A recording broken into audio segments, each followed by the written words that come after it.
Take two. Somebody didn't hit the live button. I wonder who that could have been. So did your sponsor go through? We'll get to him later. I'll play a commercial later. So what you missed, because I didn't hit the live button, was Ray and I started talking about him doing some cons, and he was talking about doing the full Rubicon last weekend, and that he's going to be going back to Rhode Island Comic-Con in November. And his latest build, the Mandalorian. Dude, he made that whole suit out of friggin' foam. I was going to say, you 3D print or foam?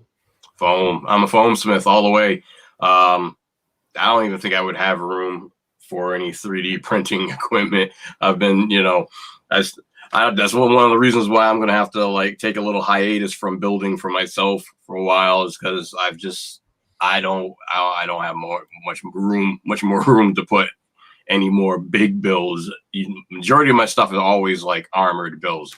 A couple of them are like regular cloth, like Roadblock, but still, even like Roadblock from G.I. Joe, it's still got armor to go with that, and the Mod Deuce 50 cal and other props and things like that. But yeah, right now it was all about the Mandalorian. It took me about 6 months. So it was a 6-month build. I decided to take my time. I was like, there was no rush because we weren't doing any shows. So I said, hey, the heck with it. I'm just going to take my time and just have fun building the thing. He's working on his own slave one behind the curtain there. Yeah, it came out great. He's done stuff. One of his, if I'm not mistaken, one of your first cosplays was Guy King. Oh yeah. I want to say, it was dope, dude. I would say the first one that I did was Blade. Blade was my first cosplay. And then after that, I did Bane from The Dark Knight Returns. No, not Returns. Yeah, was it Returns? Yeah. Yeah. And eventually, I think that's like the third one was like Thunderblade, was a mashup between like Lion-O from Thundercats, a little bit of the like classic series in the 80s. A little bit of the armor design was based off of like the reboot in 2007. And then I threw in Blade because I didn't want to wear a wig. I wasn't going to paint myself no orange. And I definitely wasn't going to wear no underoos at a show. So I kind of like the whole like samurai motif that went with that one. And then after that, I believe was Guy King. And that was a one-off. I wore that to Rhode Island Comic-Con and won best anime for that one. And it's right here next to me, but it's off camera, you can't see it. But I really would like to bring that one back. I want to redesign, because a lot of that was when I was still new to the game. I was using a lot of hot glue and things like that. But now that I'm a little wiser, and you could tell I'm a little wiser with all these grays, that I would just like to redo that one, because it's always one of my favorites, because this, like, I grew up watching that, and that's what kind of like sparked a lot of the imagination for me. Very cool. I know I've seen you in a whole bunch of stuff. He's done you've done Batman from the Arkham Knight series, like the armored up Batman. Oh yeah, I love that one. That's like Batman. Who doesn't like Batman? I'm sorry. I have to like Batman. I'm the Joker. Come on. I know Superman came first. They did Superman and Wonder Woman, and it's that's what Lois tells us. And that's like the trilogy. But I think you don't see as many people like cosplaying Superman. You're obviously, because of the movie and Gal Gadot, you got a lot of women doing Wonder Woman. But like for Superman, you don't see like as many Superman cosplayers as you would Batman, because everybody can more relate to Batman than I believe, and I think the costumes, in my opinion, are kind of, they're cooler. Well, not just that, but I think either that, I think a lot of the comic book fans that would like to dress up as Superman are Or a either little too big. uber skinny or they're built kind of like me. I mean, I'm in shape, only because round's a shape, but I'm still in shape. Okay, but yeah, the Arkham Knight. It started off, and that was like in 2015, and it started off as like another hybrid of the Arkham Origins Batman and the Arkham Knight Batman suits, and so I kind of just threw like whatever I liked from each suit together on that one, and eventually, the helmet was a little off, but it was the first time me making a Batman helmet. And then eventually I just was playing the game so much that I just was like, you know what? I just kind of phased out of the Origins part, and I really was feeling the Arkham Knight Batman version of the bat suit. So I kind of just like phased into that, and so it's basically an armored version, a little bit a beefier armor version of that suit. Very cool. So you're doing those two shows. Any plans to see what Boston might look like, or are you just waiting to just do Rhode Island now? Oh, it all depends, on guests. If like I haven't been to Boston since they got bought out by Fan Expo. So the last time, I think the last time I was there was 2013, 2014. And but if they get like some good guests like that I really want to see, then I'll take a trip up there. Like if they end up with like anybody like Cress Williams or anybody like that from Black Lightning, I would really like to meet Cress, being that I do Black Lightning cosplay as well. And I did get to meet Nafisa Williams, who plays Thunder, his oldest daughter, on the show, and she really loved the costumes. It was myself and Allison Blunderland, who we went up to New York for the Urban Action Showcase Expo. And oh yeah, I saw those pics. Yeah, she loved it because she was following when Blunderland was posting the progress pictures I was taking of the suit, and I take them and I give them to her, and she was posting them on her IG account. Nafisa is frequent on IG, so it's like as soon as she posted the picture of what we were working on, she responded. She actually liked the costume process and was commenting, and so Blunderland was obviously ecstatic about that. So the opportunity came where the promoter for the Urban Action Showcase Expo wanted us to go down there because he was going to have her down there. So, she was like, I want to go. So I'm like, okay, let's go. And when we got up there, she loved the suits. She actually videoed it for her IG as well. So it was like, it was really cool. So. Yeah, you had somebody from the show taking pics of you guys and putting them on her IG. Yeah, that was awesome. Yeah. I think China might have liked one of my progress pictures. And China McLean played the youngest daughter of Jefferson Pierce, so that was cool as well. But yeah, I'm looking forward to like more shows. So if they get somebody up there like Cress, if they all I have to do is say Cress Williams, I'll be like, okay, I'm going to Boston. Yeah, that would be cool. It's too bad they kind of let the writers kind of paint themselves into a corner there with the whole, black ops federal government taking over some little town for an experiment. Well, it's not that too far fetched, Well, no vaccine, anybody?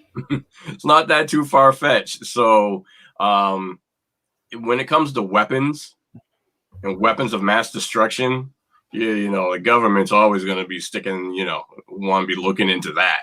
So, so I loved the show. I mean, I know the show probably didn't get as good as ratings as it could have, but me personally, I love the show. I love the content. I love the acting. I was a big fan of the old school music that they, for the soundtracks that they were playing, and the costume designs. I just really enjoyed the costume designs. In fact, I have a friend who actually worked on those costumes, and it was like one of those things where it was like a must for me to do Black Lightning. Even got to meet doing Black Lightning. I even got to meet his creator, Tony Isabella, at the Greater Philadelphia Comic Con. So that was really cool because it's like, how often do you get to meet the creator of the character that you're cosplaying? Yeah, I got a Black Lightning #1 in pretty sweet condition, signed by him. Oh, that's nice. And I'm only missing. I know it's not a big run because it got canceled real early, but I'm only missing like 1 or 2 issues from it. Yeah, they brought it back a couple of times, from what I understand. Yeah, the funny one that they brought back when they were doing all the Hanna-Barbera stuff is they did Black Lightning in Hong Kong Phooey, and there was no way I was not buying a Hong Kong Phooey comic book. I used to love Hanna-Barbera's World of Super Adventure. I mean, that show, I just loved pretty much everything on that show. Oh yeah, Wacky Races was great too. I had all the cars for that. They came out with the probably about 10, 12 years ago. They released like special edition cars for all the different Wacky Racers. Penelope Pit Stop, of course, Dick Dastardly and Muttley. And, oh man. Yeah. No, I want a medal. Loved Did they do a Gilla Grilla cover for that? I know they did like Peppy and a bunch of other shit. Oh, stop. Sorry. Forgot. Like, oh snap! Sorry. I didn't hear a fucking thing. Well, see, DC, I'm not a DC homer. Like, I'm more Marvel or indie, but like some of their variants are nice. Like, I enjoyed when they did like the Halloween stuff every couple of years. That was nice. The Villains Run was nice. I just couldn't get behind the Hanna-Barbera because even though I know they're a like Warner Brothers subsidiary, I just wasn't my thing. And I love cartoons though. But everyone says the Batman, was it Batman and Porky Pig? No, Elmer Fudd. Yeah, everyone says that was supposed to be really good though. That one blew up, and like I couldn't even get my hands on one. Like the week it came out, I couldn't get my hands on one. Like everybody went and scarfed them all up. Yeah, sounds like the Black Lightning vinyl pops from San Diego Comic-Con. San Diego's last con there was 2019. We got Sunday tickets. I have a video on my other YouTube. We were 9th in line, sold out. I got 2 pops I wanted out of like 20 because everything was just gone. It was crazy. Well, this one was virtual, so it was like I was kind of happy because I'm like, there's no way that I'm gonna get to San Diego to to try to get this pop, right? And it's like the only time they made a Black Lightning pop, right? And I guess that's where the show that they announce all these new shows that are coming on and whatnot. And so it was like, okay, you go on to the store or whatever at a certain time, and you have your chance to go buy these pops because they weren't going to be selling them at the con. You have no chance. So it wasn't even a shared exclusive; it was just the online exclusive for them for that. Yeah, because they weren't going to. It wasn't going to be at the. There was no con that year, so they said that from what I heard, there were supposed to be no bots allowed. All this stuff. Okay. So you had a decent chance. You had a chance if you got in there fast enough to get what you wanted. So I was in there, I think maybe 2 minutes after they said, okay, let the games begin, right? Grab the pop. I'm like, yeah. And other people were trying to get one for me just in case. I grabbed the pop, threw it in my cart, and I'm trying to check out. And then all of a sudden, it just started buffering. Oh, nothing sucks more than that. For like over a half an hour. And people are like, yo, what the hell's going on? And then if you backed out, you lost. Yeah, you lost it, right? And so I backed out, and it said, I think it was like 20 minutes in, right? 15 to 20 minutes in, sold out. And they completely in 15, 20 minutes. Even though I had it in my cart and I was in the process of trying to check out, it wouldn't allow me. Somebody hacked it, and they wouldn't allow anybody to. There were only a few people that ended up getting the pop, and everybody else kind of got screwed because they couldn't cash out for it. And then the next thing you know, I think either an hour later or a day later, if I went to go check eBay, and they were all on eBay for like probably what, some were 500, some were asking for 700, 300, 200. I was so pissed because it was what an $11 pop. $20 tops, yeah, with shipping and everything. That's happened to me too. That's actually got me back into anime. Was remember Dragon Ball was really big? Yeah. I bought Flocked Wiz, I think 2018 at San Diego. Like, oh, you want a free Funimation pass? I'm like, yeah, whatever. My brother's like, why did you buy that stupid piece of crap? I'm like, check out what it's going for. I think I sold it for $250, like within 20 minutes after buying it. I was like, I just paid for my day. Like, nothing's better than that. But I've also been the flip side. I like buying Mondo prints, Funko Pops, stupid crap like that. Like, you get the wheel, it's going in, click on your PayPal. As soon as you go to checkout, it's like, sold out, too bad. You're like, so do you go to eBay or do you not go to eBay? That one hurt. That one hurt. I will never sell anything on eBay again with all the... Oh, right now, no. All the BS crap they're putting in there. I'm like, what do you mean you're going to hold my payment for 30 days? Well, the best one now is I'm laid off for the past week and a half with construction. And if I want to sell something, nope, I could lose my unemployment. I'm not going to even mess with that right now. Like, that's crazy. Wait, you can get fired if you sell something? On eBay, if you don't claim it as taxable income, yeah, you can get screwed. The government, you have to claim it. Oh, yeah. It's crazy. So all these I've never sold anything on eBay, but I'm hearing that it's crazy. The sellers are no longer going to be able to utilize like the PayPal for you can. Or something now. What you can do is, as a seller, you can accept PayPal, but eBay is no longer accepting PayPal. Well, because they had the monopoly for a while, where that was their subsidiary. Yeah, and I still think they own the damn thing. It just, we're going to slide a bunch of paperwork around here for tax exempt purposes, and boom, it might have got sold off to somebody else, but who knows? So you could still, from what I understand, I'm still kind of fuzzy on that. So you could still use your PayPal to buy stuff on eBay, but if you're a seller, you can't pay. You have to do anything on eBay right now. They want full access to your bank account. Yep. Wow. So the best thing to do with PayPal, like I've done, like I got scammed a month and a half ago with the manga I bought. You normally do PayPal, but you pay with a credit card or debit card. That way you're double insured, because if they go, screw you, you're like, I'm going to go to my bank. You scammed me. Like, what the hell? If you actually get scammed. But yeah, they want full reign. Like I've heard horror stories of sellers, people saying, I didn't receive my item, knowing the person full well did. Like, I'll pay the extra $3 to get a signature, because if you say it got delivered and there's no proof of it, you're out of luck for a $300-$400 item. And PayPal goes, here you go, here's your money back. eBay goes, there you go. So you're out the item and they get their money back. I actually thought that was a good thing for me. Oh, for you, yeah, but as a seller, say if you want to sell your that would suck. You get raw into the deal. Yeah, I think that signature thing probably would be. Dude, it's the best $3 ever.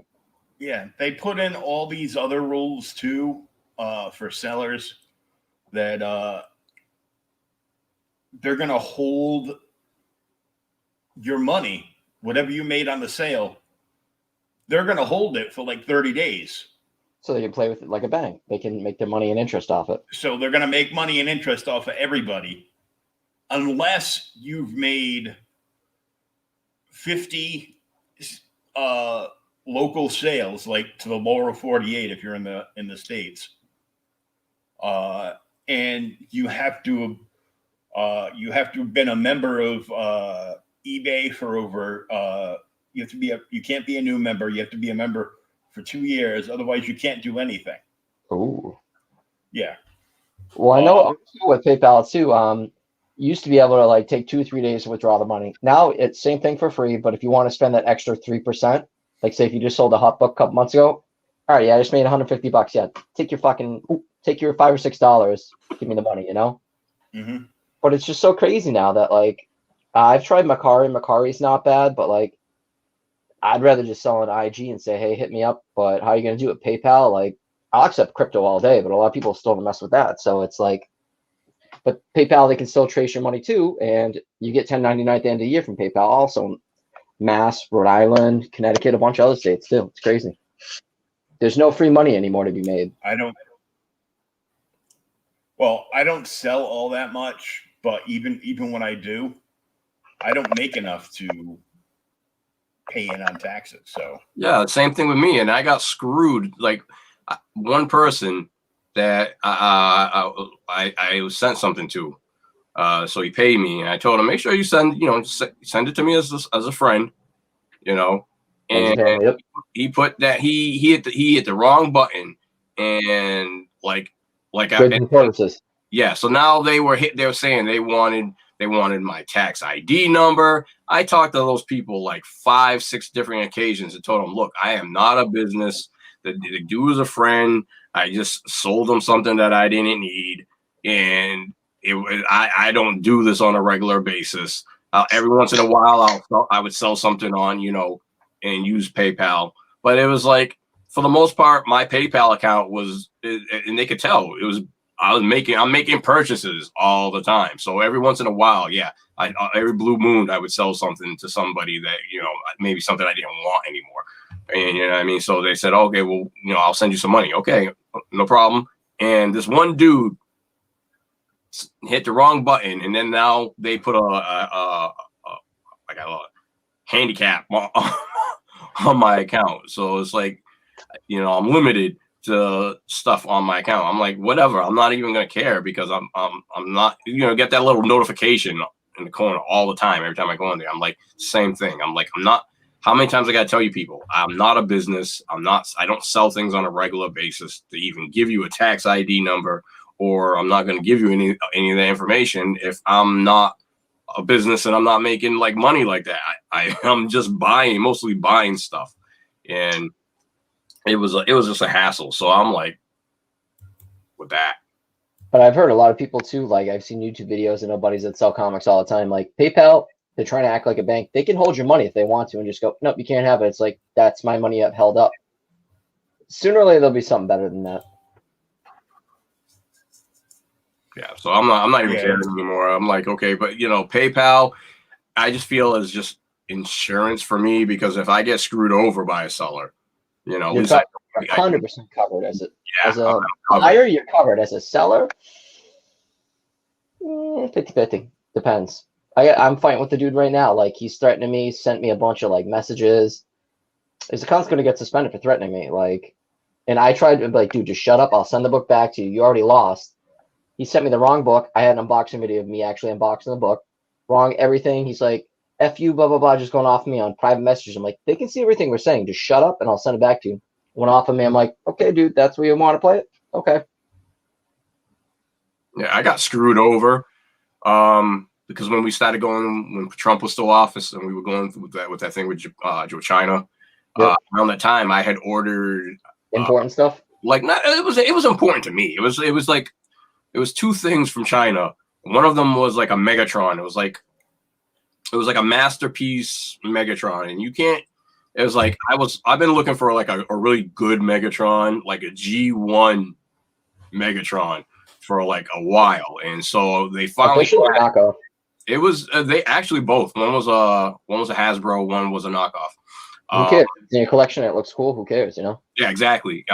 So I tried to order. I think it was the Hasbro one, but it was, like I said, it was from China, and there was something else. I don't remember what else I ordered, but I never got it. Apparently, that damn thing, because it's like they're probably like, oh, America, customs, and it's probably still in customs right now, or somebody over there is playing with it. Like, they never got that thing. So, and it was cheaper too. It was like, I believe it was a Hasbro version, and I was like, oh, never. I paid for it, never got it, and I was like, you know what, whatever. I didn't even bother to dispute it or to like, you know what, I want my money back or whatever. I just like took it as a loss. I was able to find another one that was in the States, and That one I got was a knockoff. It was a little less money. I don't even know why it was a big deal. It was like probably like another like $10 or $20 less, but I was like, bump it. You know what I mean? So I ordered that one. It was a knockoff, but it still had the Decepticon symbol on it. On like there was a like exchangeable chest plate. One was damaged, and then there was another one that was nice and pristine, and it actually had the Decepticon logo on it. But it's not named Megatron. It was named something completely different. But I was like, it's the same character. It was the same exact character, just different like packaging. So I was like, bump it. I'm not. But I told myself I'll never order anything from China again. Well, that's what you got to be careful even with some eBay pages. Like there'll be an American seller, but then you go through like the little backlogs of where all the stuff's out of. That are like China, Taiwan, Japan's pretty good, but it just depends. So I know what you're saying. It's scary, especially during COVID. Like I import a lot of crap from Japan. Stuff was getting caught up for like 3-4 months, and it's like, well, where is it? Oh, it's it's in customs. I hate that. I hated that. I was so looking forward to getting whatever it was. How you give Megatron a Q-tip swab to get COVID tested? What? He's a Decepticon. You can't test him. Oh, that's right. Maybe you stick it up his cannon. I don't know. Oh, man, that's like getting a needle for the clap. Jesus. I don't know, but it was bad. I mean, like it was like every time you would try to get like for me, try to find a Megatron, it was always the tank version of Megatron. And But you want someone? Yeah, I wanted the G1. I wanted the actual metal or no, this one was plastic. Okay. It's rare to find a nice nice metal one. Die cast are kind of hard to come by. But no, I just wanted a regular G1. I mean, they came out with a Soundwave, so they were making other G1s, the Grimlock, Rodimus Prime. I believe I had a decent Optimus, but for whatever reason, he was red and gold instead of red and chrome. But McFarlane repaint.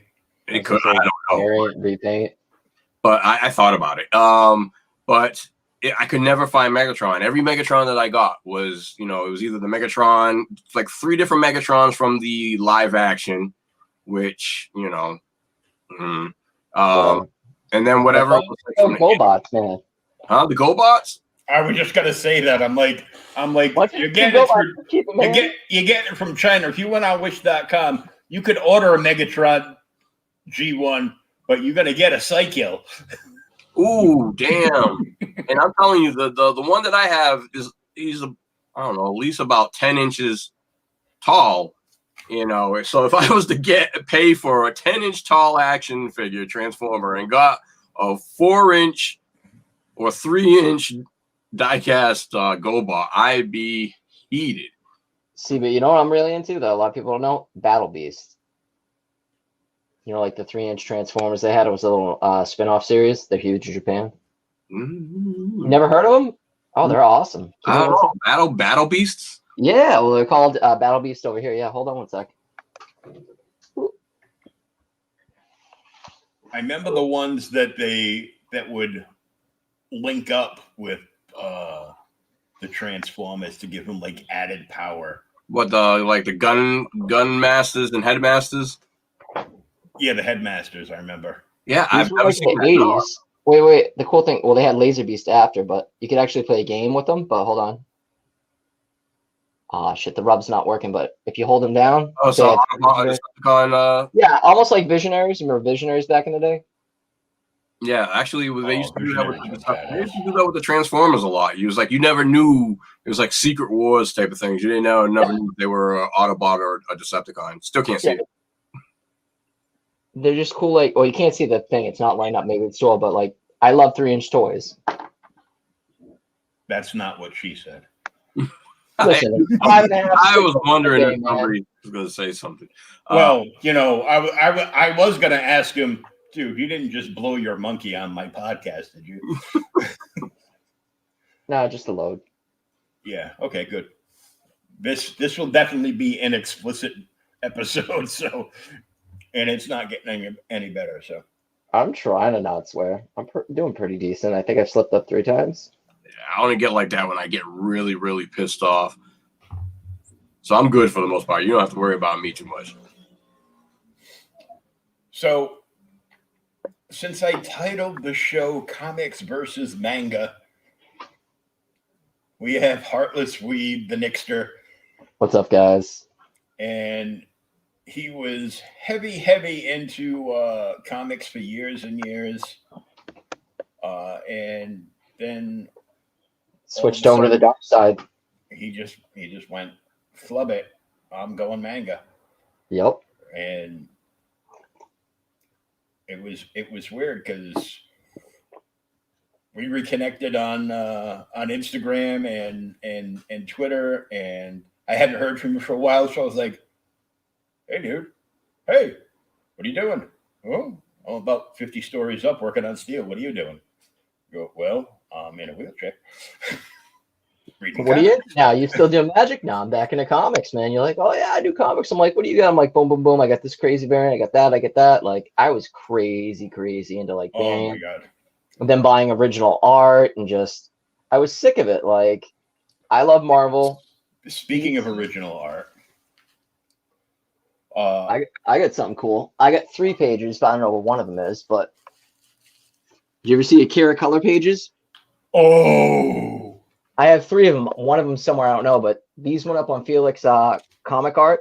These sold out so wow, fast. It's hard to find these things. They're awesome. wow, dude! I have like 6 versions of Akira. I got the giant trades up there, but it was I'm a little too young to actually. What did it come out like 89, 90, 91 from Marvel? Mm-hmm. I've got those books somewhere in here. Because I am a Joker fan and an indie guy, because I talk to mostly indie guys on this show. So this guy with way too many names from the Netherlands, Mike Jimmy Larasha de Bruyne, got into a little tax whoopsie because of being a part-time worker and a full-time artistic creator.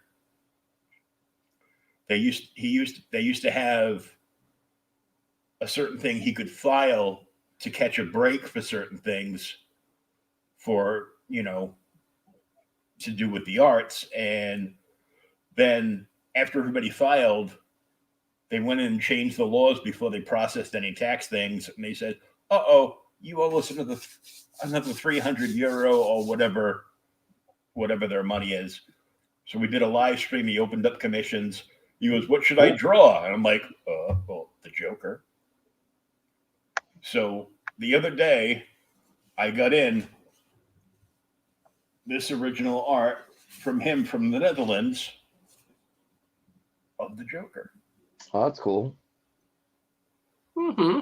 Yeah, I can see that. Mm-hmm. Little old school Joker. I think I only have 2 Joker like OA pieces. I got a Joker from this guy, Namwa, that did a tatted up Joker with Harley Quinn. And you remember when DC did the Harley Quinn special where they had that little painted frame type of thing? Mm-hmm. Yeah, Mike Ruth did a Trump before he was actually the president with like little hands dressed up like the Joker. I was like, I need that in my collection, and looks pretty sick. So I got that in the other day, and he sent me the first 3 issues of his comic called Life on Korra, but they're like UK, well, UK Yeah, size. it looks larger like, size. Yeah. Yeah, they're like magazine size. How's this art? Is it UK art style or like American or? Because I enjoy the like Mobius, like UK style, like yeah, it is. Yeah, I would say it's definitely UK style, kind of like a fluid like animation style. Yeah, I love that. Definitely heavy metal. I got this one. I went to Batman Day, took my daughter.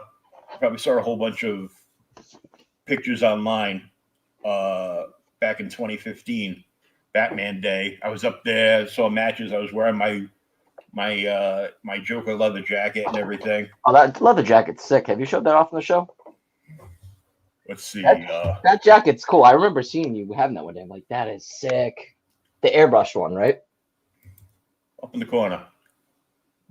Yeah, that thing's sick. Wow. Yeah, I'm just gonna leave that up there. Alex Cormach was at Hall of Comics up in Mass, and the store paid him to be there and do this art for Batman Day, and everybody is supposed to get like a free quick sketch. And then it turned out that people were showing up with like, a dozen kids. And the store's like, goes, one per family. And my daughter, I asked my daughter, I go, do you want a My Little Pony or can Daddy get a Joker? She's like, Daddy, you can get a Joker. That's a trooper right there for you. That's a quick sketch. Nice. Yeah, that's dope. I like that's that. Like $150, $300 like quick sketch. Oh yeah, I know. That's sick. And then the first year Rhode Island Comic-Con was, I had talked to the late Alan Bellman, and then Alan Bellman was a nice dude. He was hilarious. Oh, great. I saw him right before he passed away, November 2019 there. I think I saw him in Boston in 2016, 17. See, no, my only thing is I'll ask you guys, we all go for different things. Like I go for art and panels, like mainly, creators and everything. You go for cosplay and TV. Will, what do you go for? I'm usually a guest. So okay. I didn't know. That's why I'm asking. I'm usually a guest, so I'm usually there just entertain the fans. We'll see, but while I'm there, if I see some other guests that I'm there, so I enjoy the whole aspect of a con. The interaction with people, the reactions I get, from when I'm, them vibing off of whatever it is costume that I'm wearing at that day. React their faces, it's just something you have to let loose and enjoy it. Yeah, like my first time cosplaying was 2019. I was still chubby. It was before I started losing weight again and working out. There was a fat cosmic Spider-Man. People loved it. Kids were like, "Can I have a picture?" I'm like, "I'm cool with this." I did it for like 3 hours, but how do you do it all day? You die with heat and stuff. Like, hey, you were 6 years too early for fat older Spider-Man there. I'm wearing a hoodie upstairs and it's warm. And dude, I want to turn my AC on, but I don't want the audio quality to be trash. So I'm used to it. I grew up in a house where my mother had to take the heat up all the time, because she was cold a lot. So I kind of just grew up in that type of environment, as long as it's not too hot. And plus, when you start to sweat, that's your body's natural mechanism to cool itself. So usually in the Batman costumes, I really enjoy wearing the Batman costume because I have a little sweatband on underneath the cowl or the helmet, and you can't see that. So it just keeps, as long as the sweat doesn't get in, I'm able to keep the sweat in my eyes.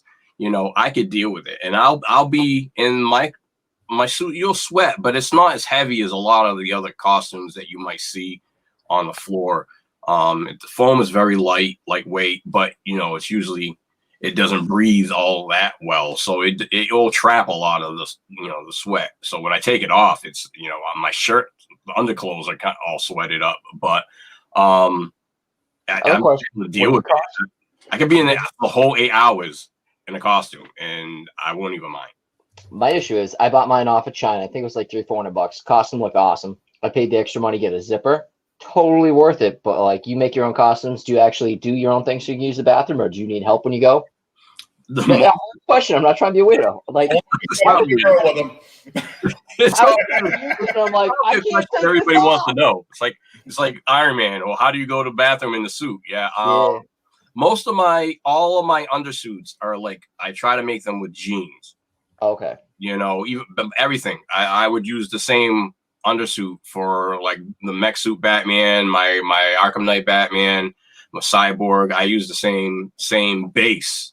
So the spandex, it's just like a spandex shirt with a hood, that I sewed on, and a pair of the jeans that have like Velcros and snaps to, so I could attach my armor parts to my legs and things of that nature. So if I need to go to the bathroom, I usually have like the foam cod pieces and all I gotta do is unsnap the elastic that keeps it in place, and then I'm good to go. I got a zipper. Go to the bathroom, unless it's a number 2. I would say number 2 is kind of hard for me If to it's try to number get 2, then off. you got to go back to the changing room and basically take everything off because it's just not going to work. Okay. I got this. All right, I'm curious. I got this one the first year. Like I was saying, I went from Alan Bellman's table. Right next to him was Ken Hunt. Okay. Would have been funnier if it was Mike Hunt, but it wasn't. Ray, you blush and stop it. But he sold. I was looking at a print, and then I was going back and forth between two of them, trying to pick up my mind. I go, I really want that one, but I'm not sure if I want that one too, or with it. And I'm like, And then this dude dressed as Green Arrow came up, and he's like, I'll buy that one right now. And then he sold it to him, and it was the print I was getting ready to buy. Was the last one? It was the last one. Ooh. So instead, I got this original pencil.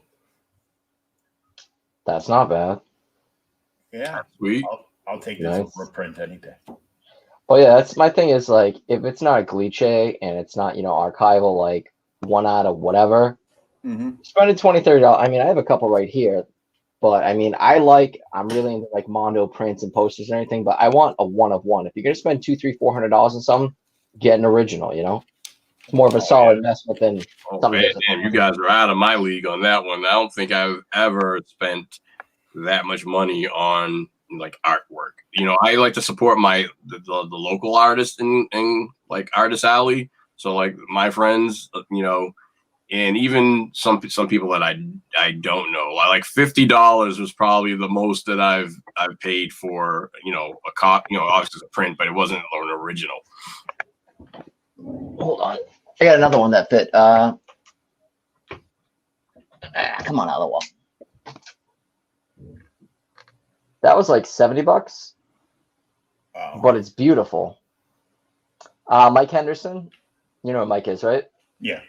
Yeah, he had a bunch of, he used to do on Instagram a couple years ago his daily sketches. I'm like, oh, that's bomb, that's bomb. So I'm at Boston Comic Con one year. I bought that in a red skull. We had like the Cosmic Cube, but he was doing all these cool little things with like rubber cement and stuff where he was just experimenting with different colors. And I was like, oh, that is so cool. And they're such a weird, odd size. I was like, I need that. Yeah, and it's got like a 3D look to it. Yeah, I'll say like my primary experience with most people buying commissions, if you get there quick enough, you get on the list, it's cool. I won't call the guy out, but I got burnt by one artist. Every other artist has treated me great. He said he lost the piece of art that day. And I was like, all right, cool. Still paid him. PayPal him. He's like, PayPal me. I'll send it to you. I'm like, all right, it's been 3 months. I'm like, hey, where's my piece? Oh, I thought my wife sent that. I had to fight with my bank. I'm like, again, PayPal covering you. I was like, yeah, I never got the piece. No shipping, no tracking, no nothing. And I was a huge fan of this guy, and he's really big in Marvel. But I'm just like, you know what? Screw him. I got burnt. But a lot of people are good. One of the best ones was Ken Lashley. Coolest dude ever. He's like, what do you want? I'm like, give me a Morbius. He's like, all right. I'm like, what do you charge? He's like, what do you think's cool, brother? I'm like, give you $400, do Morbius. He's like, I put a little extra work in it. I got it. I was blown away with how nice it looked. He did the colors and skulls. Shit was awesome. It was awesome.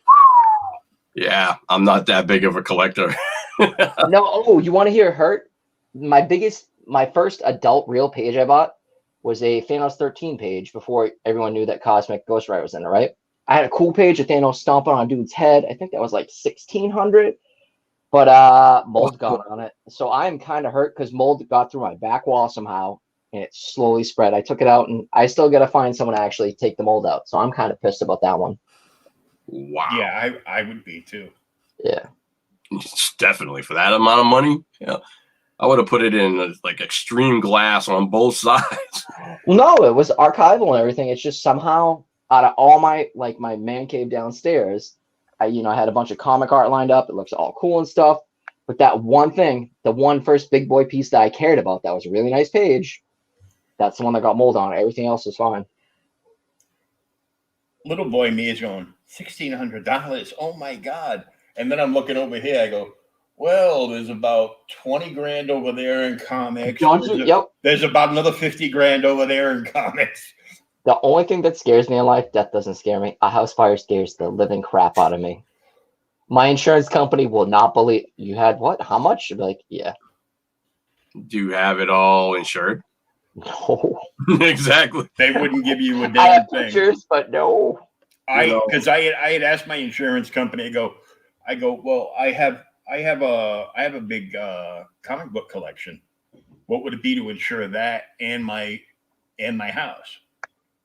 They're like, has it been professionally appraised by a licensed appraiser? I go, I ain't got no money for that. Bad enough I'm gonna have to pay you money for insurance. Do you know how much I spend a week on comics? I go, yeah, really. I'm like, no. See, unfortunately, I'm not like I stopped buying comics a long time ago. So I don't even remember the last time I picked up a book. Once I started getting into the cosplay thing, everything kind of just phased out. So like my collection is pretty much action figures. So that's my kryptonite. It's like every time I go to freaking Walmart, even though I know their toy selection really bites, you know, I'm always I find myself always walking down the toy aisle, you know, just in case type of deal. I have toys for sale too. Just saying. What's killing me now is like you can see in the background my shelf point up there. Like I'm starting to get into like the anime import toys. Like for my birthday, I took myself to New York going comic shopping because the channel that this name's under, I go and buy manga all the time. So it's like, yeah, I'm gonna treat myself. This little Raptalia statue, I think was $250 for plastic. And this is just like I think 1/8 of the scale. Or is it 1/9? It's probably 1/9. Dude, their stuff is stupid money with the import fees. Like, oh yeah, but dude, it is crazy for what these weebs spend on some of the stuff. And at first, I was like, oh, it's cheaper than comics, dude. I get, hello, whatever you want. Get 200-300 pages for like $10, $13. Not a bad deal, right? But then when you start buying, you know, 13, 14, 15 volumes, unless you get somewhere like Newberry Comics, where they have every other month, they're like, buy one, get one 50% off. You're like, buy 3, get 1 free. This is a great deal, you know? Or you go to another certain store and dude, I've already talked about them. They're amazing. Do you know how many other manga tubers talk about that place? It's called the Dollar Manga Store. That's its nickname. Oh, they nicknamed it the Dollar Manga Store? Dollar Manga Store. Oh, people know all about the store.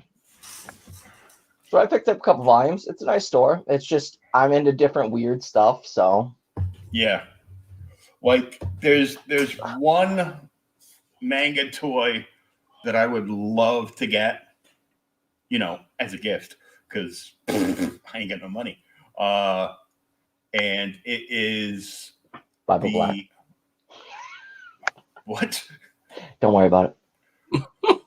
I didn't catch that either. I'm gonna go back and rewind this like 30 times trying to figure out what the fuck you just said. It was a hentai. Oh no, I've already got my own. I'm into the ecchi, more darker adult things, so I do everything. The metal die-cast grandizer, like the full one.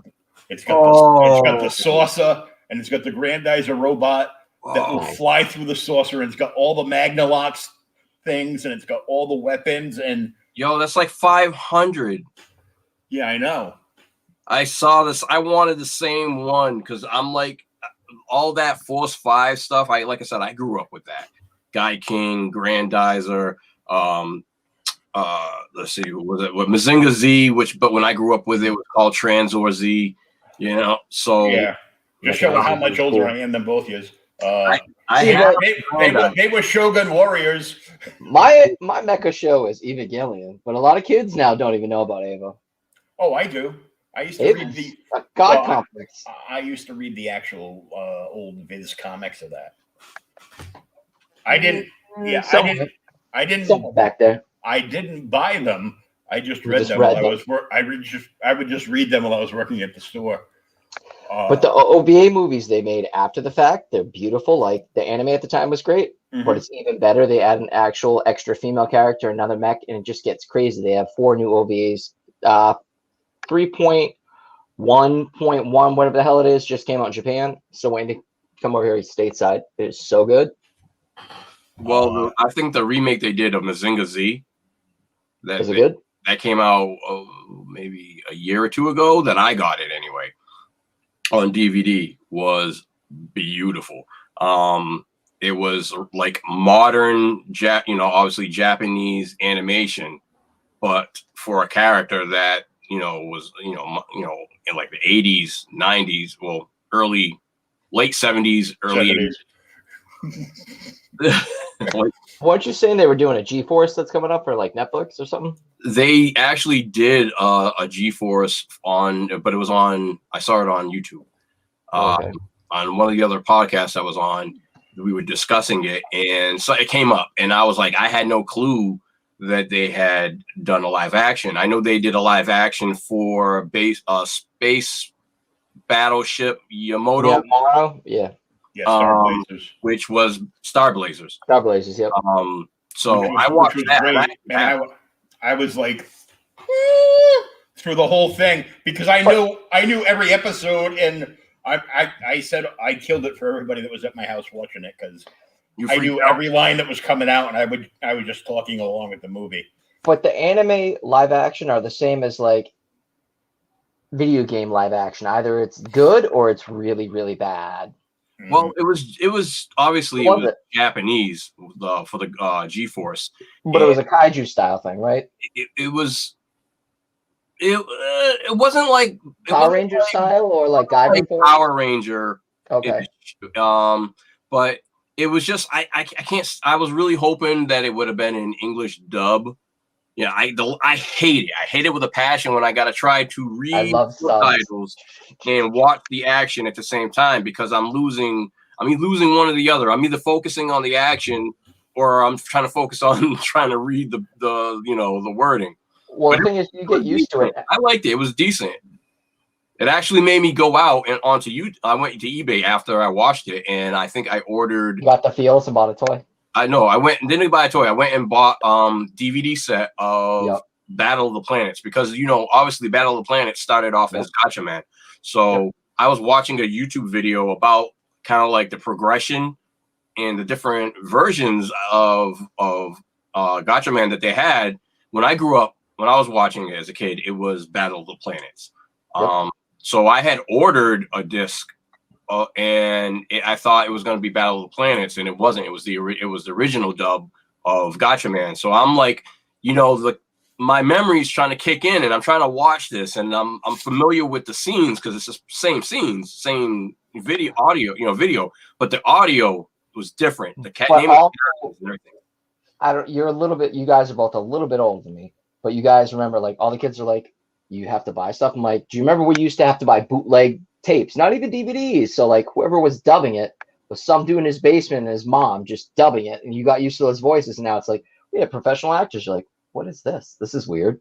So yeah, I get it. You get used to like. I didn't have any of the dub stuff. I was watching it on you were just watching it television. I was watching it on television. So you come after school, you would run home, and you to watch these shows. So when you buy them on DVD and it's not the same exact one that because I'm like, okay, well, storyline's pretty much probably the same, but just because the voice actors were different and the names of the characters were different, it made me was like, okay, you know what? I was like, okay, I grew up watching Battle of the Planets. It was Gatchaman. I have the Gatchaman, but for whatever reason, it just wasn't satisfying the kid in me that wanted the Battle of the Planets. So what was it? A couple of days last week, I decided to order. I think it was like a bundle pack or something for like $60-something. I don't know how many episodes there were, and there are in there. But it was Battle of the Planets. Do you remember the Top Cow comics that came out that Alex Ross did a bunch of covers for that were gorgeous? I got them. Those were gorgeous. Like what, late 90s, early 2000s. Oh, they were so good. I got the magazine too. Nice. He put out like kind of like a Because he did that, and then he did his own little side project for a little while where he did like the prints and everything. I'll be back in a minute. I have to run to the restroom. Okay. I've got Alex Ross did like a poster book, and it was all the covers and variant covers that he did for the Top Cow G-Force. Oh, really? That must have been beautiful because it still is. I still have it. I don't know where it is in this friggin' mess, but I just had to have it. It's like after, and I did not think I was gonna sit while I was laying down, technically on my bed, but I watched the entire movie on YouTube of the G-Force, and I was able to read enough, keep up enough, so I'm able to see enough action and read it to know what the story was talking about. But I was like reading movies. I was like I would rather read the actual like novel or comic of whatever it is than have to read the movie. That in my eyesight is like terrible. Like it sucks because they don't leave obviously because the actors are interacting with each other. So it's gonna pop up and then it's gone. So it's like I'm like, okay, what the heck did they just say? So I'm like, yeah, I know. I'm pretending. Sometimes when I grew up, a lot of time I wouldn't be able to do it. So I would just kind of run a story in my head, and I was just watching, watch the images. But it wasn't bad. It wasn't what I was used to, but it wasn't bad. But it had a familiar feel to it. Mm-hmm. I would have, if it was me, I probably would have tried to get it, closer to the cartoon. Even the Phoenix, the God Phoenix, I believe they call it the Gold Phoenix in the movie, and it didn't look anything like our Phoenix. I love that Phoenix. There's certain iconic things of my childhood from cartoons that would love to have. Matches just really recently got a model kit of the Phoenix, and Andrew's got the same one, right? I don't know, but he's got it from China, and it has little figures of all the other vehicles that go where they're supposed to go. Mm-hmm. So everybody else's sub vehicles were included onto that. I didn't want to spend the money at the time, so what I did, they were selling this like book. Like it was like an origami type of thing. I don't know if you've ever seen it. So it was like cardboard. It was all cardboard. And what you had to do is you literally made the Phoenix out of I saw that one of yours. Yeah. Yes. You can made a little stand that went on, a little cardboard stand. It was about, like this big, about 6 inches. Yeah. You showed it on when J-Bo first started doing StreamYard stuff, and he was messing around with this for like, a whole like 3 weeks. And then he said, But yeah, I was like, damn, I really would love to have the Phoenix, but I was like, oh man, it's just a little too much for me at the time. I have some of the posable figures like for Guy King. Mm-hmm. So I have a Guy King figure is probably like about that big. And the same style for Grandizer, but without the saucer. And I'm like, I really want the saucer one. The one, I want the good one, the one that actually fits in the saucer. His hands literally wrap around the base of the saucer. That's the one that I want. But that one was crazy money. Like I said, probably like $500. Yeah. Did you see the model kit Frankie B was showing off that he got in this week? No, I didn't see. No, what was he got one of the which one did he get? Let me see. He got one of the Force 5 robots. I had the Space Dragon. I do too. Like die cast. The die cast red metal one, the one with like the 3 horns on his head. Oh no, I don't have that one. I have the Guy King Space Dragon die cast. It opens up like halfway on the upper portion, and you have the little spaceships that came with it that go inside. And the head actually comes off, and the head combines with like different parts to make a little Guy King. It's like this big little Guy King, and it's all die cast. It's awesome. I was like, you know what, whatever. I have to have this one. But yeah, that's like, I love that. I love that thing. So right now, I want to get some more. Mine is a little different. I just recently, you sure it was Frankie that got a model kit? Because I just posted a couple of days ago. I found a model kit of Guy King at Newberry Comics.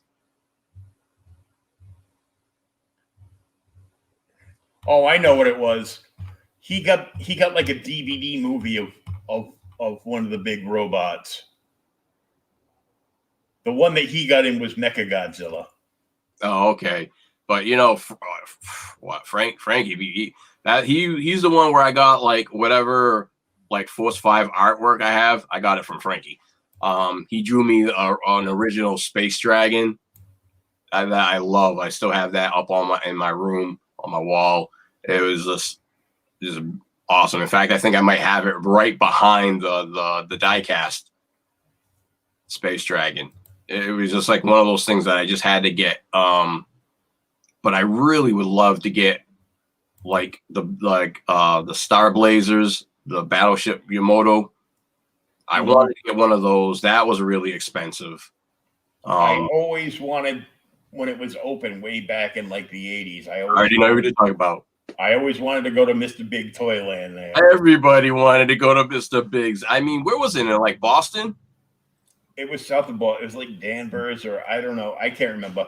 You ask Andrew Lavolo, he'll know. I could never. I don't think anybody would drive me up there. No, I asked my mother a bunch of times. She's like, "You don't need to go there." You would see the commercials all the time. Hello, Vader. Oh, sorry. I forgot I was unmuted. I'm grabbing some manga to shop in a minute. Sorry, I'm vaping. Sorry. You would see the commercial all the time, you know what I mean? And it was just like I always wanted to go. So when I finally got my license and I was an adult and I'm like, yeah, I'm gonna go up to this Mr. Big Toy. I found out it no longer existed and I was like devastated. I was like, where am I supposed to get these toys now? Yeah, I know. Well, we got a thumbs up from J-Bo, but he didn't come in the chat or send me a DM to pop on the show for a few minutes. What's up, J-Bo? I don't think he's not even there. All right. He was a drive-by thumbing. He was like, but that's always good for the hit. They're like, I like it. Boom.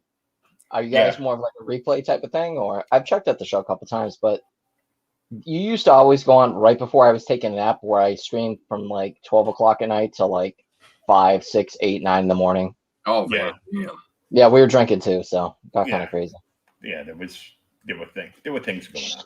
Shenanigans. That's why I kind of stopped and jumped into manga. So shenanigans. But yeah, it was crazy. We were talking about Mr. Big Toyland before your time. I heard. Yeah, that's like the last thing I remember. Like a big toy chain around was Child World back in the day in Brockton. I remember Child World. There was one down here. There was one in Seekonk, down by where the Showcase Cinemas is now. Okay. And that was the only place we really had to get toys. I don't even know if there was a Toys R Us at the time. There wasn't. So that was it. Child World was it. That was the spot that you. It was Zayre's, Benny's, Kmart, and Child World. Oh, Bradley's.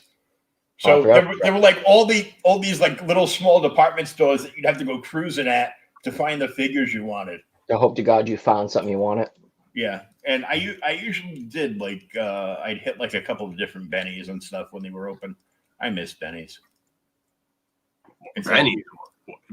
Oh wow, toys at Benny's. That's a hit or miss. You got some second rate. Oh, what was kill me as a kid? I think it was in like second, third grade. You remember back in the day when you could celebrate Christmas and you traded toys and stuff? I had I lost a few good ones that I wish I had now. I forget, it was a G.I. Joe, whatever. Like we went to King's Castle Land back in the day, And I was digging through stuff. Like, I was a young kid. I still knew about collecting toys and stuff. I was like, oh, this is cool. Mom's like, not spending any more money. Trade one of your toys. I'm like, this is the only one I have on card. I'm like, that sucks. Now it's like a $400 or $500 toy, but you live and learn. Ooh, no. My mother. I was a kid. All my Powers of the Force stuff, I still have in my closet, mint in the package. When I was a kid, that didn't open nothing. You may be forced to try to steal a toy when I was a kid. I knew friends that would just go into Child World and come out with like all types of stuff. I tried. Check out what I got, guys. I think I tried it once. I might have gone away. I was so scared after I stole one little thing that I was like, I'm never stealing it again. I stole once. Is Suncoast still in? Suncoast is gone, right? I can talk about it, or is Suncoast still a corporation? If they are, they're bankrupt. It don't matter. It don't matter. I think back in the day, speaking of anime, like this must have been like 2000. No, not even 2000. Like 99, 98. All my buddies set up everything. They're like, "Ooh, Suncoast at the mall. It's right here. Grab whatever you want." I'm like, "Yeah, I'm an idiot. Let's do this. I've never stolen. This is cool." I think I got like $5,000 worth of DVDs. The only one time I stole, threw them all in my backpack. Dude, I had, the messenger backpacks like this, threw them all in it, ran out, beeped them like, oh, shoot. And just right out through the parking lot, changed my shirt. Buddies dipped out. Never, ever again. But that's when like DVDs first came out. And, like the box sets were like $300-$400. I got a ton of anime. Oh, no. See, I was one little tiny thing, and it probably was like cheap too. Man. Nope. What's like you do it once and never get caught? Done. I stole a pack of gum once. My mother beat my ass in the parking lot, made me go back in and tell the manager and apologize. I'd already eaten a piece of gum, so I couldn't return it. I've done a couple things only once besides killing someone, and it's like you do it once, you get away with it, never do it again, enjoy it, and that's it, So you killed somebody once, but that was it. No, but the one time I sold drugs, I made a couple $1,000s off it, and it was done. Someone screwed up and sent something to my aunt, and woo, that was money in the bank. No, I'm not going to get into the whole drug thing. I'm just saying, the one time someone sent something to the wrong address. She's like, "Do you want this PlayStation game?" I'm like, "Yeah." I'm like, "What is okay?" I was on. I got to get off that, Tubbs. I'm going to anyways. Your subject off. But yeah, get back onto that like whole G-Force thing. I'm like, I really, really want to get like a Diecast Phoenix, but I'm not trying. I don't know if I want to spend the money for that one yet. But definitely, I definitely have to get a Grandizer. I thought if I did make another like costume like that, I would like to do Grandizer. So I want to try to fix up Guy King, but I wouldn't mind trying to do a Grandizer at some point in time. At some point, I don't know if it will ever happen, but it's on the maybe list. Or even better, you can just make yourself like one of those old Ben Cooper costumes, and buy the helmet with the blue visor on it, and you can just be Orion Quest. People keep telling me they want to see me do Orion Quest. Well, it's because they want to see you jump from like the top of the. Not gonna happen. Top of the convention center, do a flip and land in a robot. Man, those shows were so instrumental in like cultivating like my creative side. It was crazy because that was all that we were watching. Like, but not only like G-Force or Guy King or Grandizer, but there were like other ones, like was it Space Cateers? Space Cateers was hilarious. I really enjoyed that. And then there was like Space Vengers or something like that. That's the one I have. I've got Force. They called it Force 5 because they had 5 different animes, and they would do the same one. Every week was different, I think. Well, it was that Power Ranger thing, basically. It was the same thing. It was like 5 days a week. Every Monday it was Vanguard Ace. That was awesome. Every Tuesday it was the one you just said. Space Vengers? Space Vengers. Every Wednesday was the Space Cateers. Thursdays was Grandizer, and Fridays was Guy King. Was Guy King on Friday? Mm-hmm. Yeah, because I remember Fridays. Yeah, it's like, yeah, school's out, and yeah, Guy King. But the Space Vengers, they each had their own craft, but depending on who made the head of the robot, you would get a different you would get a different build. Like one of the guys would be the Space Dragon. And I still got that figure. It's like a 3 3/4 inch plastic and die cast piece. Sadly, the arms flip around like it's one of those like spinning attack. Well, worse. I was thinking more like J.J. Walker from Good Times, but when he would walk like this, the arms just flail in the wind. So the arms have no stability left whatsoever. No. But if you hold them up there, they got the saw blades. Yeah, molded into the side of the arm. Yeah. So it was like Space Dragon or the Star Dragon. That was like. Then you had like the Arrow, who was the blue vehicle. The blue vehicle, and then you had Poseidon, which was the orange one. Yeah, I really. Why is the orange one in anime always the fat guy? I don't know. They do a lot of that. That character like seems to resemble a lot of other characters. But why was the Arrow one like the least? That was my like least favorite. He didn't even have hands. He had the little missile things that would open up, then shoot missiles out of his hand. But I like the Poseidon, but it's just the dragon that was like the most. I would say the most. That was cool because it was the space dragon, the big dragon that would shoot pieces of its body off to become Guy King, but you still had the body and the tail of the dragon there. So what was left of the head, it would shoot out like these missiles that would do nothing to anything, even the lawn. It wouldn't move a blade of grass on the lawn. So eventually, they're like, well, we need to do a defensive thing so we don't get destroyed. So we're gonna tuck the tail into the mouth. I'm like, now I'm thinking back to it. The Great Space Dragon was the first version of the human centipede from Dutch.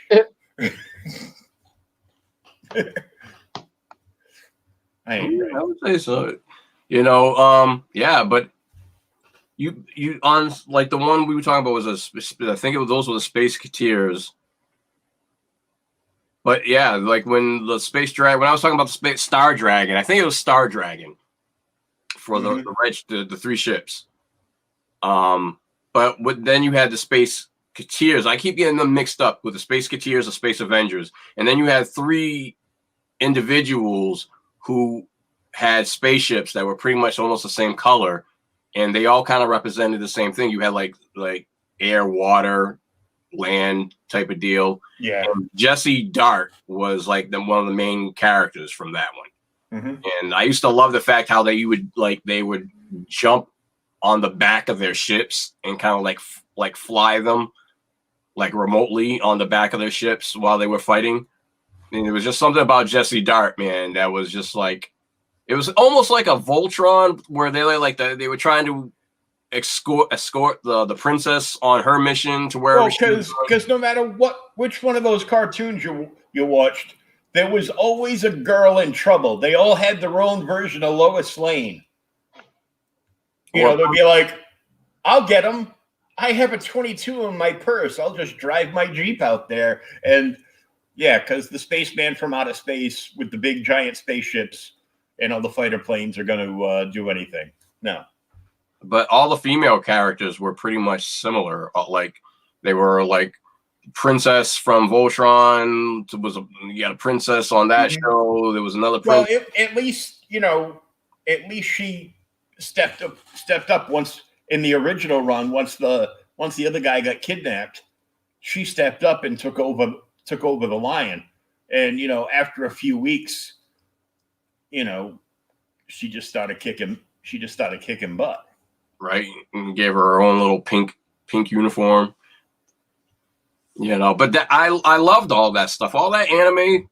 Just, I mean, Saturday morning cartoons. You know what I mean? It's like, why don't they have? I mean, I really miss that because even as an adult now, I would wake up, even though I love to sleep, especially on the weekend. I want my sleep, but I would wake up. I pretty much sleep all weekend unless my daughter's here.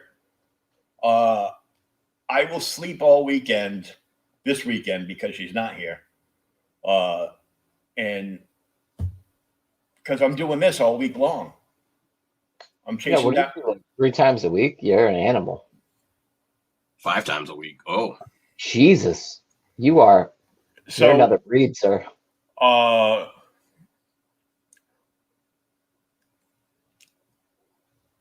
Monday, Tuesday, and Friday is this show creators outlet.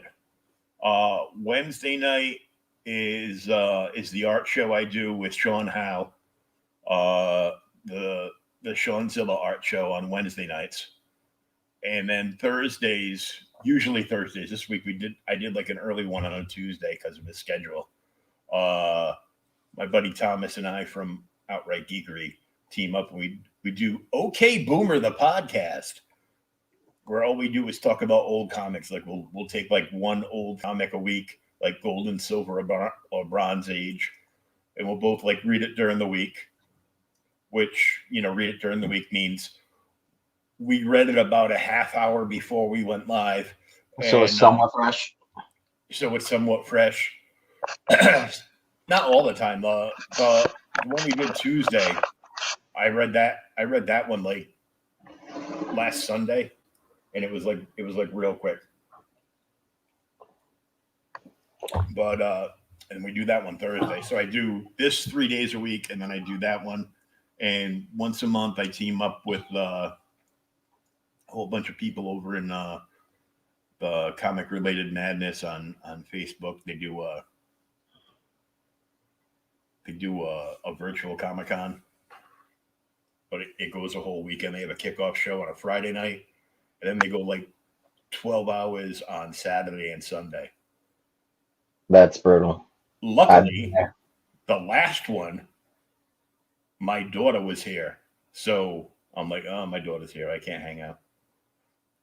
And I would pop in here and there, but that was it. I'm like, oh, it's just too much. Well, share with the rest of us. What the hell? Sorry, I was vaping. So yeah, you want me to talk about a couple manga? Yeah, bring us through, some of your favorite mangas. I got like 11 new stuff, some old stuff regular comic people would like, just stuff that I'm into rom-coms now. What the hell is wrong with me? Like, am I that old that I actually like romantic comedies? Like, it's good. Don't make that face. It's good. Like, never thought I would like that. I'm just like hardcore violence, etchy, dark stuff, and that's his mangas, and then he goes with a box of tissues and some Haagen-Dazs and romantic comedy. I'm almost wrapped up with one of the ones that was. I'll save that for last.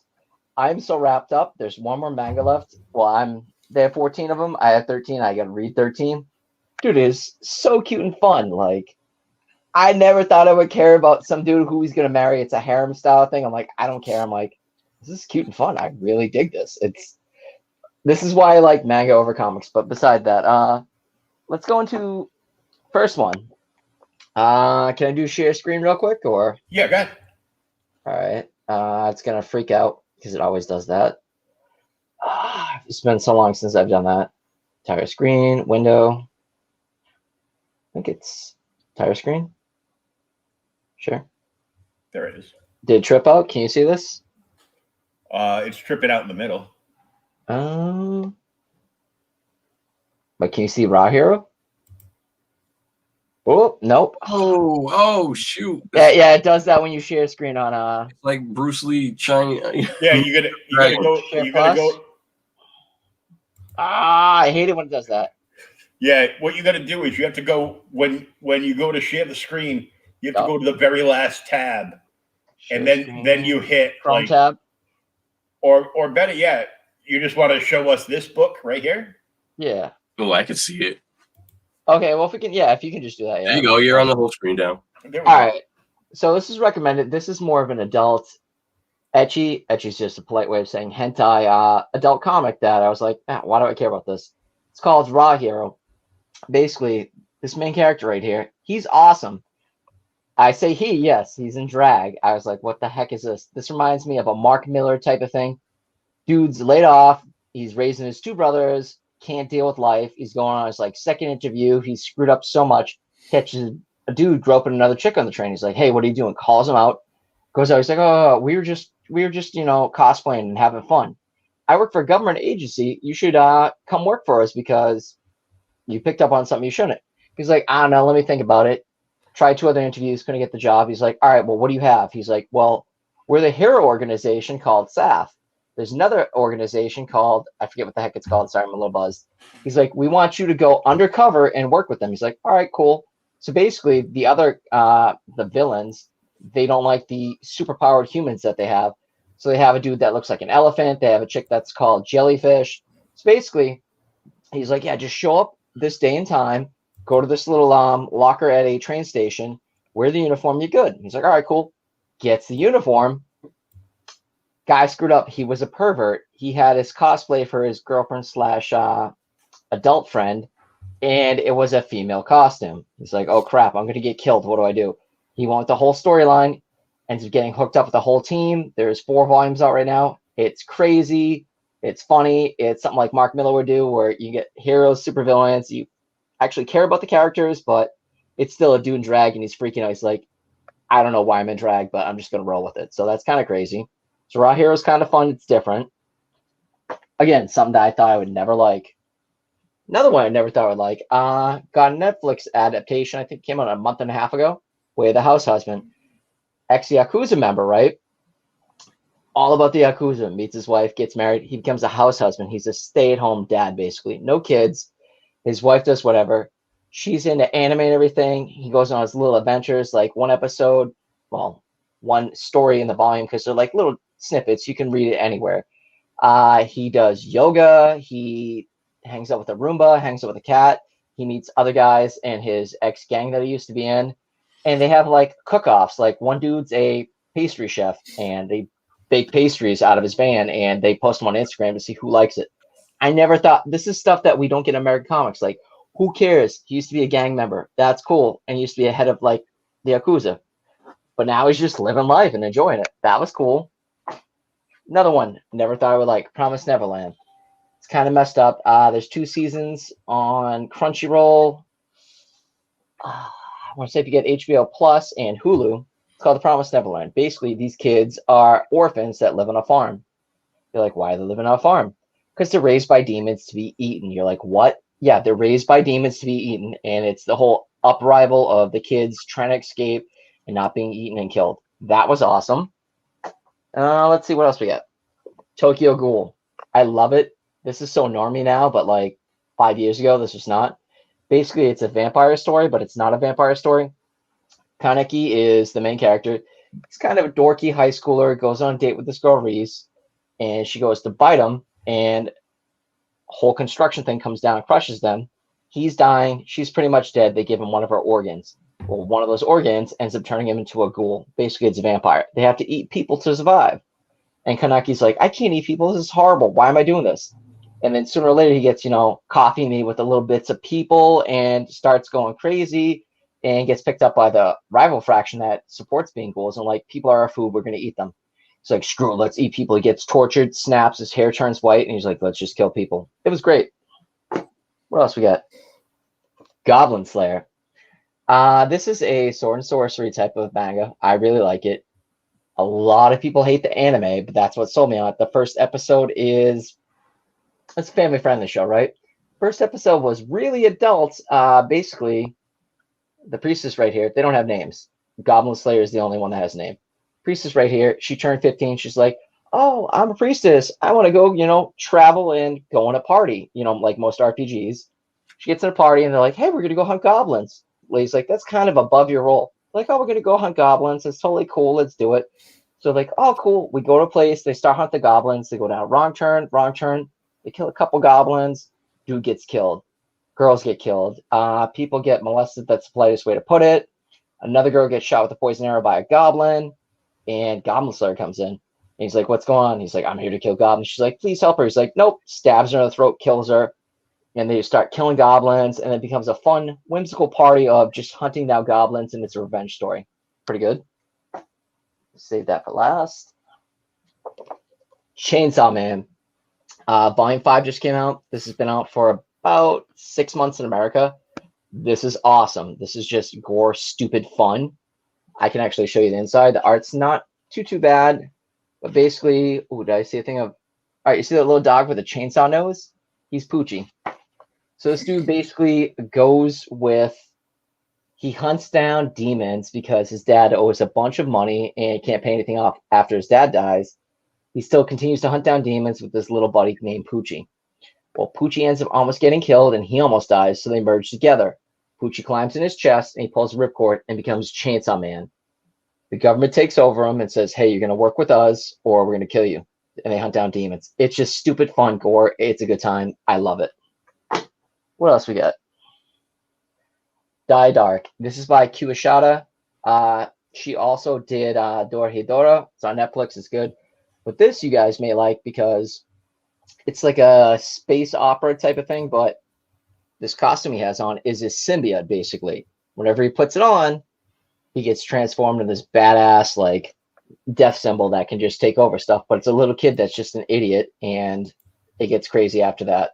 I'm currently a month behind in the manga in Japan. It's only first volume, but basically falls in love with death. They become friends. He's an alien, and just crazy shenanigans ensue. And he has no personal skills, and he's just like, let's just kill people. Gigant, from the creator of Gantz. If you ever watched Gantz, so good, or Red Gantz. Basically, Papa Pico, she's a porn star, and she ends up becoming friends with this 15-year-old kid, 16, whatever, high school kid. And he sees that she lives in the area with him. He wants to be a, what do you call it? Just a film guy. And finds out she lives in the area. People are posting bad stuff about her. She's a porn star. Don't talk to her. Rips down the signs. Meets her.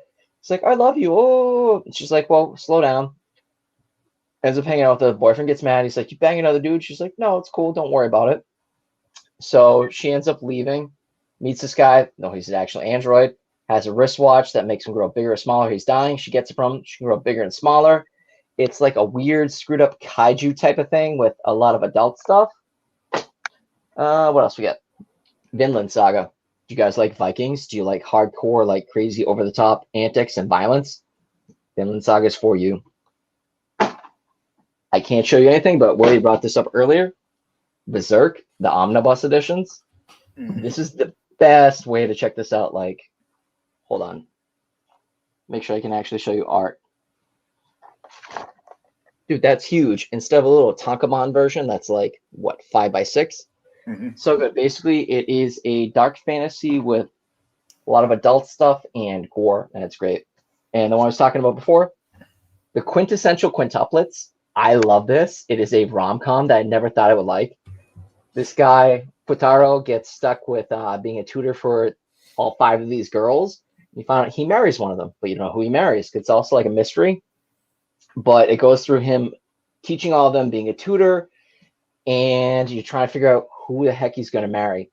And I'm up to volume 12, and there's 2 more volumes. I'm behind on one, but I want to know who he marries, and I actually care about it. And it's cute and fun, and I never thought I would like it. So that's why I like manga better than American comics, because there's some for everybody. Please take me off of share screen. I hate talking, and I probably screwed that up, but whatever. I had a good time. So what do you guys think? Anything that sounded a little different? I was trying to be polite with some of the more adult titles that I like. Yeah, that was cool. I mean, I had to change because I was just like, boom, like I was getting just too hot with the stinking hoodie that I couldn't take it anymore. Took the hoodie off, took the bra off, took the hat off. I'm not wearing any pants. I never wear pants. All right, give me 5 seconds. I gotta pee real quick. I'll be back in a second. Sorry, guys. All right, I'm a diabetic. Sorry. So am I. Thanks for sharing. I hope everything comes out okay. So yeah, it was just way too hot. I'm like, oh, I'm starting to feel a little funny. I gotta take this off. I'm not gonna suffer for just the look cool in the hoodie. I'm like, okay, it's been long enough. I'm like, whoo. Yeah, I forgot I turned my AC up because it was getting too cold the other night. So I've got it like set up, but it's still like set at like 75. But I wish I had the AC on in here, but I don't. But yeah, crazy. So I'm really looking forward to wearing this Mandalorian.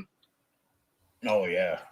It's like to the point where I was like, I literally did like a little mini like a video. First, I filmed a video for my YouTube channel on of me putting on the suit, and then I did a little mini photo shoot, I guess you would call it, because I just wanted to be able to have pictures of the entire suit, because like up to that point, I would just take pictures of me wearing either the upper portion pretty much. So every time I would make some advances in the building process, I throw it on to see how it looked. I would take some pictures. So I hadn't even touched any of the lower parts, so I was like, I really saved the boots for last. I didn't even know how the heck that was going to go.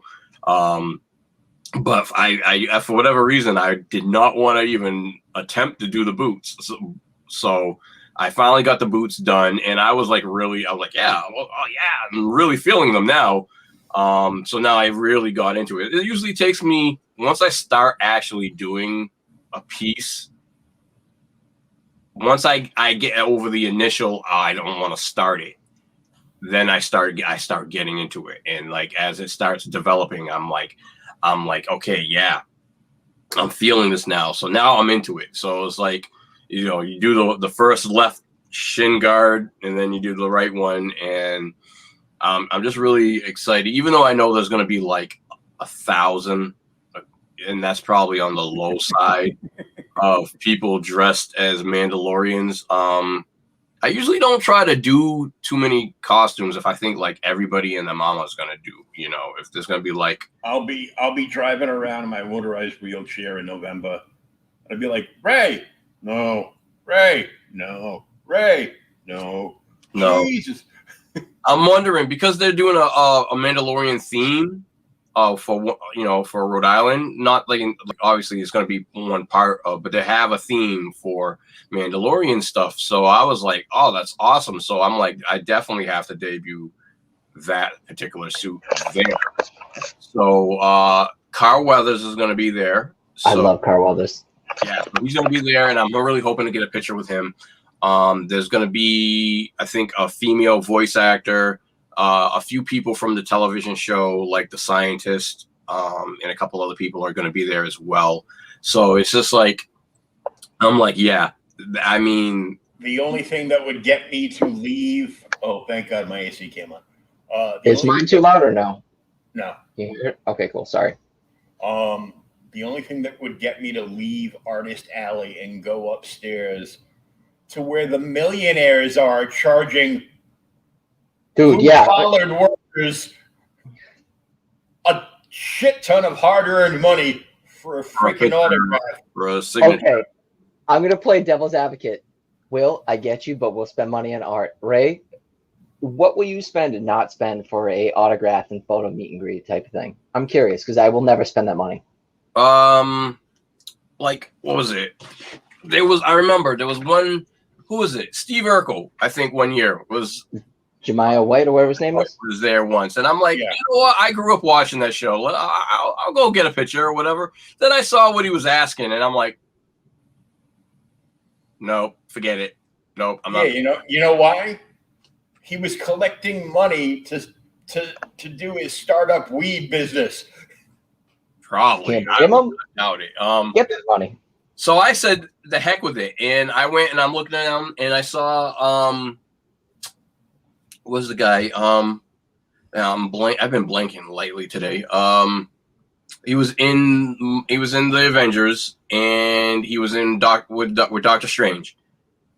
And he was, Oh, Iron Man? No, it wasn't Iron Man. It was in Doctor Strange. And his name is pretty much the same. His name is the same as it was in the movie. Okay. Huh? Okay, what? You got me perplexed. What? Okay. And did anybody watch Doctor Strange? Yes, Yeah. I did. I loved it. It was so one of the best movies. I can't wait all for right. that. So you had the Sorcerer Supreme, Yep. and Doctor then Strange. you had the Wang, not Wang. Wang, yeah, the Wang Asian guy, Chung? come here, dude. I know who you're talking about. I can't think of his name. Yeah. I can't either. I feel bad. I'm Oh, blanking. is that the I hear guy? his name. I'm blanking too. I know who you're talking about. The chubby Asian dude that's hilarious. Yes. Yeah, he was in the what's that other We wait, gotta no, Google. I'll just look we're it gonna up blank right on now. everything. I've been drinking all day, so fuck I haven't been Oh. drinking, so there's no excuse for me blanking on. Hold he on. was- That's he why was we have in- the internet. He was in that Benedict Wong. It might be Wang or Wong. Benedict Wong. Benedict is Wong, his- and his name's Wong. Benedict Wong. He played the headmaster in On that series that I loved. yes, that they I canceled. can't think of it. They canceled it. It sucked. It was so good. The 80s. Academia? No, it's based on a comic book. It's a murdery high school. And I have like 15 copies of it. It's so good. He was also in Gemini. He played with Will Smith in Gemini. He's in a lot of Asian movies. Imagine that. His IMDb. Yeah, but I was like, you know what? I'd rather go take a picture with Benedict Wong than Giulio. So I was like, and he was probably like $5 less. But I still was like, you know what? Bump that. I'm like, he's asking a little bit too much. I don't know. It might have been like $40 for the picture. Deadly Class. Sorry. Deadly Class, yeah. Dude, he was in What We Can Do with the Shadows. That show's amazing too. Yeah, he was in that, and he played the Emperor in Mulan. No. Genghis Khan. Okay. He played Genghis Khan. Yeah, so that guy is cool as all heck. He was listening to some nice music. That brother's got soul. I know they're doing a Karate Kid thing this year. They've already announced like a whole bunch of people from Cobra Kai. William Zabka there. Johnny Lawrence is going to be there. We're gonna have Will Smith's kid there. No, I'm an asshole. Sorry. yeah, you are. That was so bad. The I- remake was bad. That was so meta. I'm just blurting out phrases that my daughter would say. Who's Like I gonna bet who's gonna be 15? Not 15. Good Lord, no. 13 tomorrow. Remember, little girl used to come into the card store. I remember how. Braces, I remember tiny your daughter. girl. She must have been like 5 or 6 when I first met her. Came to your house. I think she was like 6, 7. She was super young. Yeah, God, you have a teenager. That sucks, dude. I'm sorry. yeah. That's what everybody says. Yeah, my son's gonna be 14. I'm like, yeah, my kid's gonna be 13 this year. Boy or girl? I'm pumped. I have no Girl. kids to know about. Oh, sorry. Yeah, my son's gonna be 14 this year, so But see, you have a son. It's a little bit easier. Just don't knock up a girl. You're good. You got a daughter. You're like, I'm gonna kill the guy. Yeah, and when you got a son, It's cool. you can just be like, don't do nothing stupid. And when they do something stupid, you can get away with smacking them upside the back. Yeah, you can't do that anymore. You can't even slap a kid. That's beside the point. The fuck you can't. yeah. But to get back to this, the Sorry. con thing, it's like, Yep. it's rare that I'll get like a picture, with like certain celebrities. Because like, what was it? I think it was like $100 for like Stan Lee. But see, I look back, Stan Lee stuff, I would have killed for just to have some autograph. Like he was I amazing. had to do it. I was I mean, still doing the cons. I'm like, nah. Did you do it? Because I should have, but I didn't. Stan Lee. I didn't do it. And One, my dad's like, he's getting old. You should jump on that. Yeah, Yeah, because you I didn't know. will not- I am not a line waiter. I will not wait in line. Dude, some of those lines are like 3 or 4 hours. That's crazy. The first year when they brought in all the Power Rangers, and I turn around and I'm talking to Ernie Hudson, who has no line and was cool as hell. He's like, I'm just going to tell you one thing. I'm like, what's that? He goes, if I catch you taking a picture of me with your phone, you better be the fucking Crow. And I'm like, ah! And I started laughing. He goes, no, I'm serious. I go, oh, okay. That's cool. I don't care. But speaking of lines, the line for Negan, the guy that played Negan in The Walking Dead. Oh, the Walking Dead lines are always long. Was way worse than Stan Lee's line. It was just crazy. It got to the point where Rhode Island Comic Con almost got shut down that year because everybody in the Dunkin' Donuts Center was just scattered all over the place. Oh yeah, I remember like the second year they did the cops came in, the fire marshals came in, and they locked the place down. Too many people, and like there's like a million cosplayers like out in the parking lot. Well, in the parking garage. I didn't have that problem, but it was like you were inside. But I mean, I saw the news was showing these people. There was one year my buddy was talking. I think that was 2017 or 18. My buddy's like, "You at Rhode Island?" I'm like, "That's not my style con." But yeah, they were kicking people out. They were pissed. I know there were.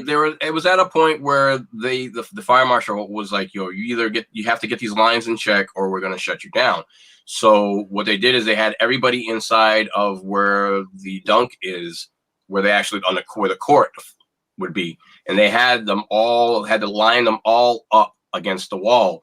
The line was super, super crazy. I wasn't there for any of the Walking Dead stuff because I was like, I haven't really watched it, didn't care about it. So, but it was Stan Lee that I really cared about. I'm like, this is probably the one and only time that Stan Lee will ever appear at Rhode Island. He's much older now. It's like I don't want to regret not being able to meet Stan Lee, so I stayed in line, and it was all worth it to me. It really was because I was dressed as Blade at that point, and Blade is is a Marvel character. And Blade actually set everything up for the Marvel Cinematic Universe in all reality. So it's my turn. I walk through the curtain. I'm trying to figure out, do I keep the jacket on? Do I take the jacket off? How do I take this picture? I said, bump it. I'm going to take the jacket off because I was getting hot. So I take the jacket off, and it's my time to go through the curtain. And as soon as I went through the curtain, he responded. Like, he actually commented, and he was like, wow, I feel safer already. And I was like, wow, okay. I'm like, all right. I'm like, Stan Lee just commented me. Stan Lee just gave me a compliment. I'm like, oh my gosh. So it was like, I'm in the picture looking all serious and badass, but then inside I'm like, oh my gosh, Stan Lee just gave me he's a showman. Yeah, but he wasn't really commenting on many people. The people would come in, you just sat there, take the picture next, take your picture next, take your picture next. And so I think I was one of the few people that actually got a response out of him, because apparently I heard he wasn't feeling that great that day.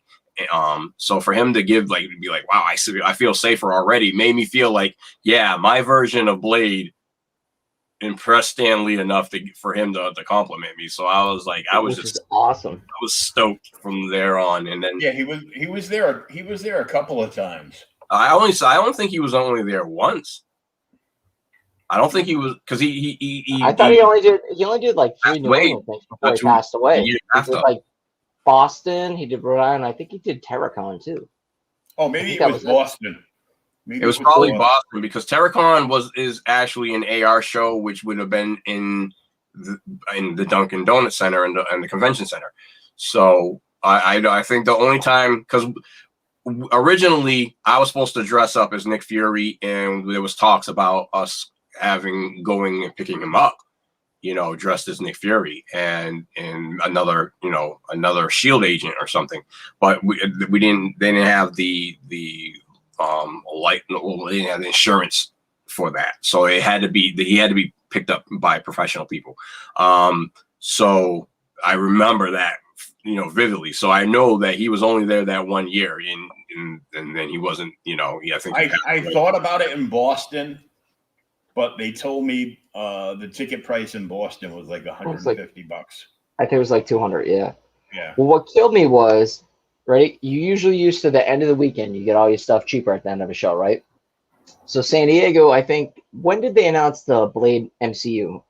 2018, 2019? Probably 18. Yeah, I was gonna buy Maybe Tomb of Dracula 12. I was like, all right, cool. I'm gonna spend like $1,000, $2,000 for a decent copy. Yeah. I was like, I'm gonna wait till Sunday and buy it. Saturday, I'm like, I don't have $8,000 for a shitty copy. I can't do this. This is crazy. Like, How much? Well, what? for a Tomb of Dracula 12, like when they just announced it, that blew through the roofs. I think it was like anywhere from $6,000 to $8,000 on the con floor. Yeah. I'm Because sorry. I don't love have Blade. that No, money to Blade's spend it. awesome. He's so cool. Like, I have the Tomb of Dracula, omnibus. That's good enough for me. But like, that's my first thing in the MCU. Like, Blade was the first Marvel movie. It was awesome. Blade I 1, 2, not 3. They have all have their flaws, but I loved it. To spend on a comic. I just don't have that. I have the Legion of I Monsters. felt comfortable with, but I was like, nah. Like, I a have the 9.8, Legion of Monsters magazine painted cover. Mm-hmm. I didn't even know I had it. I'm like finding out, going through. I'm like, don't you know what you buy? I'm like, no. Dude, that's like me going through my long boxes. Like, oh, this is a variant. I bought it for $10. That's a $400 variant. I'm like, I saw it at some point. Like, I'm going through, and I flash a pic. I flash this to Thomas when we did the show early on Tuesday. I go, hey, look what I found. Ooh, I got one of those. He's like, oh, that's worth a few bucks. I go, oh, okay. And then today, I see that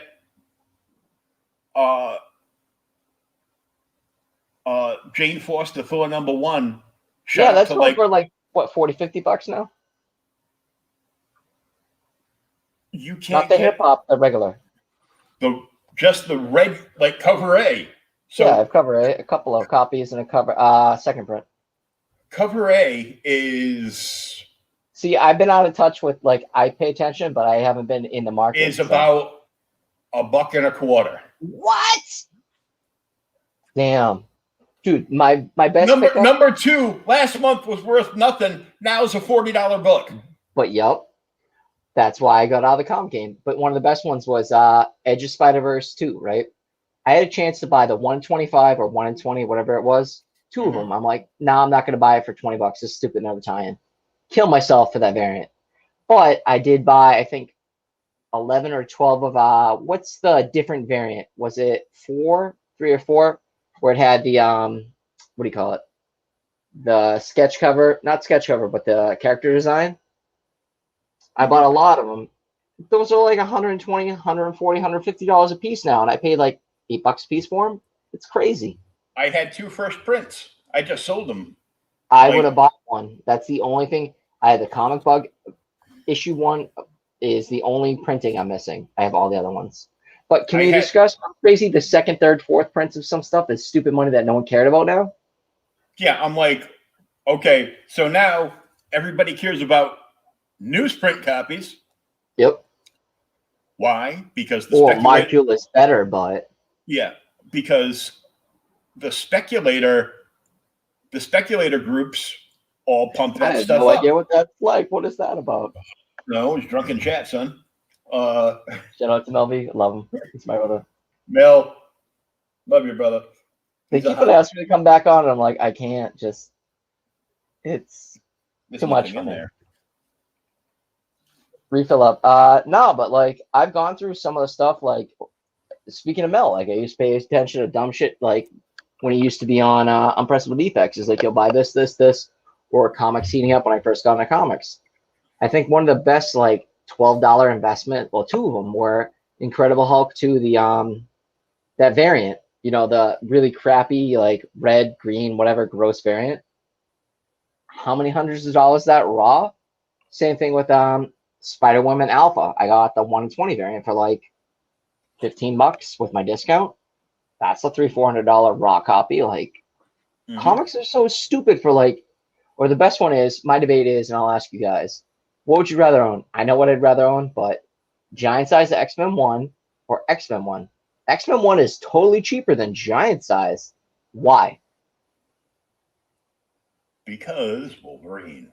Well, yes.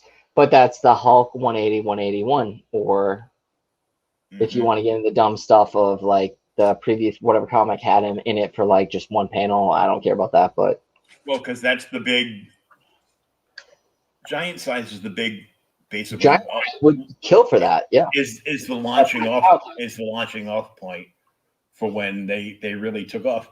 Until they killed them with Well, yeah, the Cochrane run was great, but same thing with Dark Phoenix. Dark Phoenix is dumb money too. Like, why? Why is Dark Phoenix crazy money? Or not ASM 300? What's the because one it costs after a that? lot of money to get a cute redhead. Can we talk about J. Scott Campbell with the editing or no? Oh God. Oh, Okay. that was hilarious. That was Draw it so in your great. style. But that's him. He draws cheesecake women, and I love his art. I own a ton of variants from him just because he draws beautiful women. In the nicest way possible, he was like, "Fuck all y'all. You think I suck and you can do better? Go ahead. Prove it." And some of those covers were questionable, but I mean, I saw a lot because I knew a lot of artists that were doing it. Well, you got to jump on the trend while it's hot. So, so I knew a lot of artists that were doing it. And of course, out of the blue, Scott Hanna did one, which is just going to be amazing because it's Scott Hanna, which, pump the brakes. He's been on this show. Shocked the crap out of me. I go, hi, this is Will from Outright Geekery and the Creators Island podcast. Would you like to come on the show sometime? Sure, I'd love to. Really? Cool. Let's see, that's cool as hell. But see, nobody will ever talk about like his Lizard Man, his Goblin, like the different crazy variants that are worth a ton of money, but these unrealistic women. Oh yeah, the close up of the Green Goblin.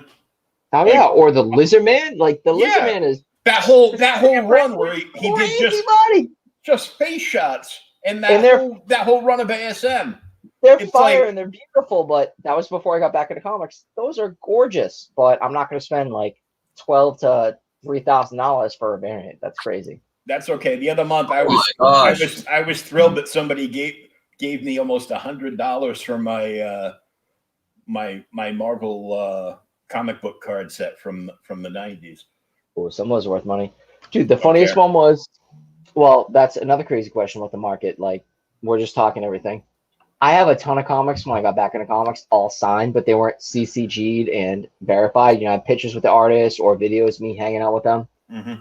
What the hell was it? Dragotta did the first American Chavez, the Magneto cover. I can't think of it. I bought like 4 of them for like $12 a piece. Autograph. People give me like $250 raw with an autograph. I'm like, I'm reputable. I'm not a piece of crap, but I'm like, hey, you want to buy them? Cool, take them off my hands. I don't care. Well, I sold. I'm not going to say how much I sold them for because I'm friends with both guys that I sold them to. One guy is a friend in real life, and on top of that, John brought me. He stopped at a barbecue place in town on 44 here, and brought like this huge thing of like. Pulled pork with a couple of sides and cornbread and everything. And and he brought money to buy my book. And on top of that, he brought a bag of stuff that, he goes, well, if there's anything in there you want to trade for. And then instead of so much, trading, he gave me an original Demon #1. Yep. And hold up, my ears just perked up. Demon, like, hold up. I'm not a DC homer, but I love Demon.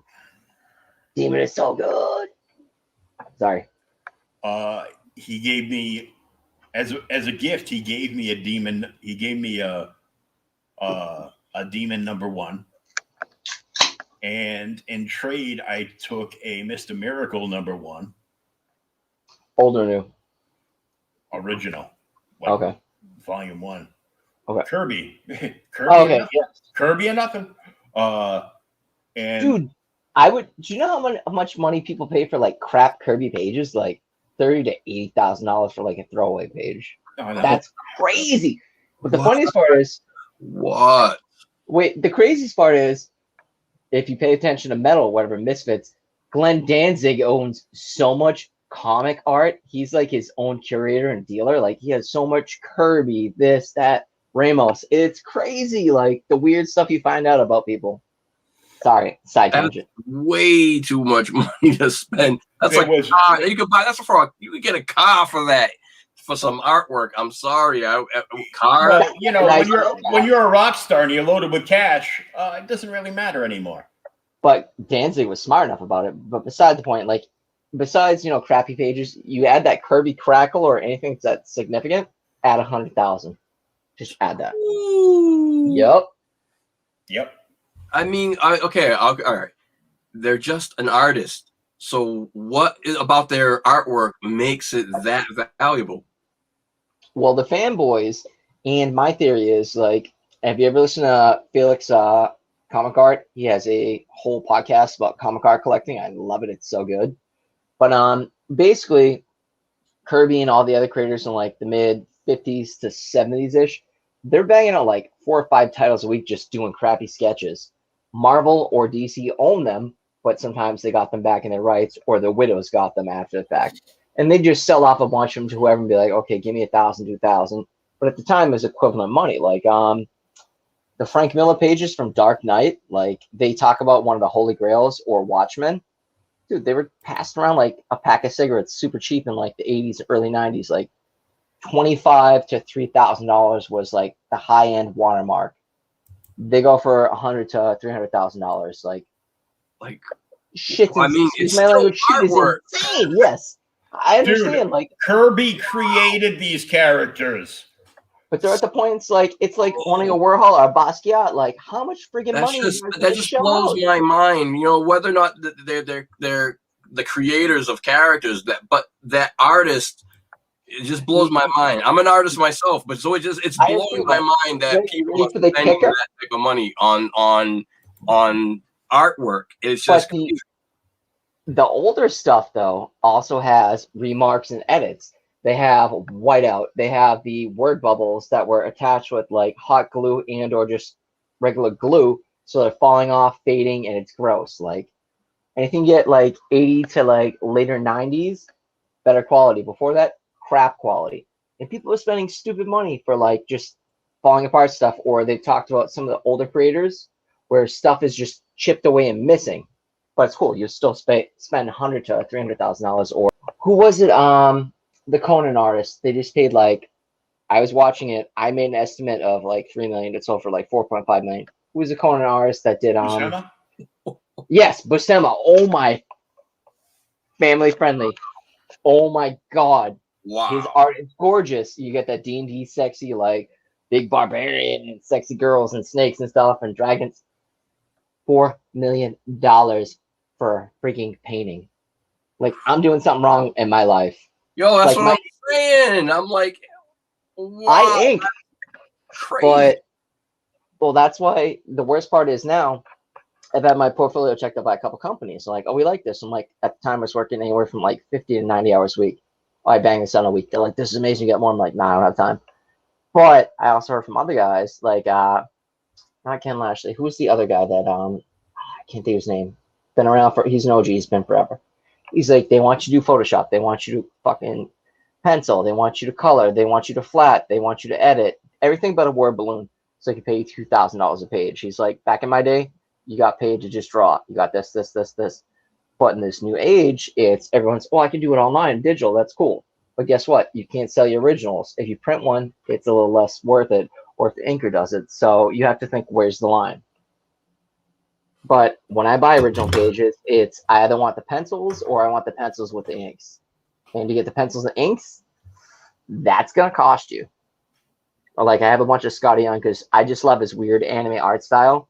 I have one original drawing from Art Germ, just because I happen to win in a raffle. I'm like, so what do you charge for like a sketch in color? He's like, oh, okay, sketch in black and gray, 1,800, and color 2,300. I'm like,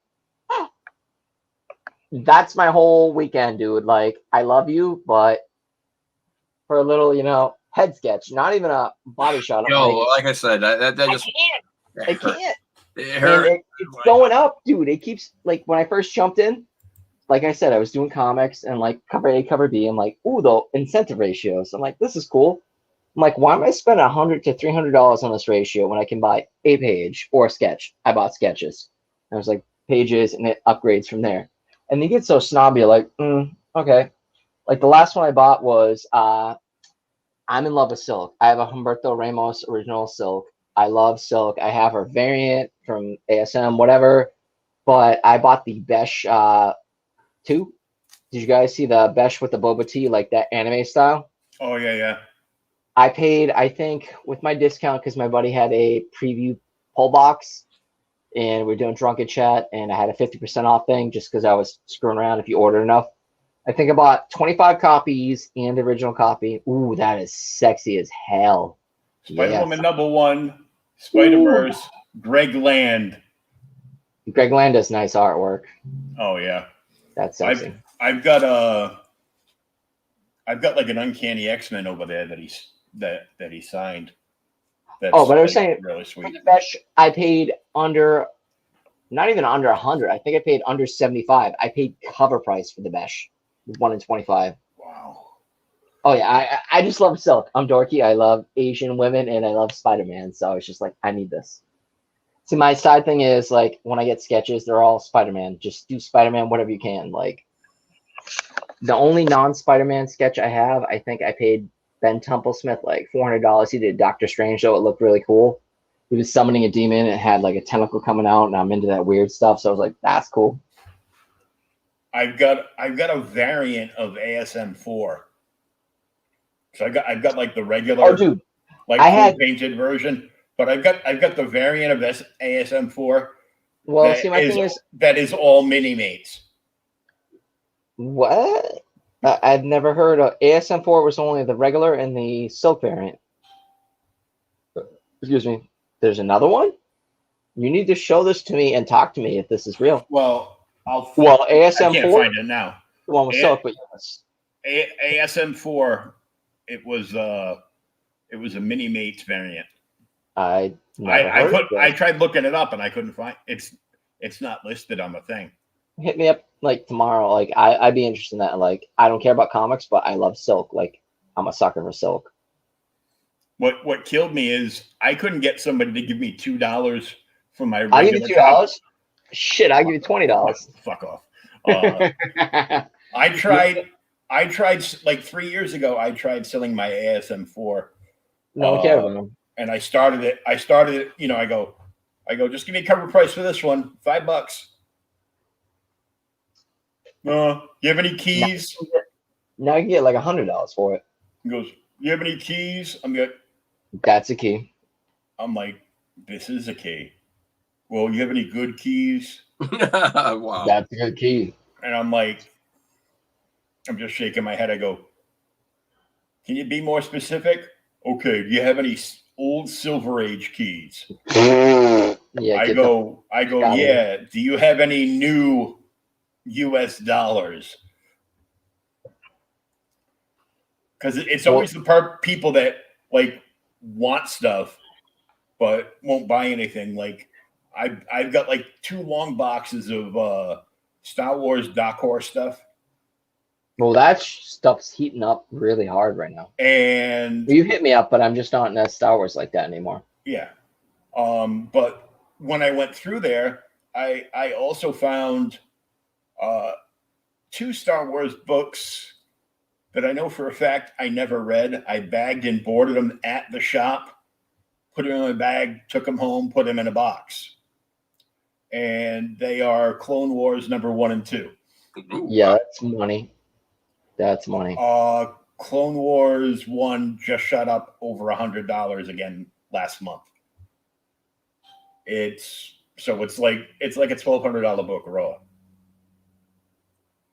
See, but like Ray doesn't understand like how deep into spec I was. Did you ever hear of what was it? Marvel 1000, the black and white C2E2, not C2E2, D23 variant.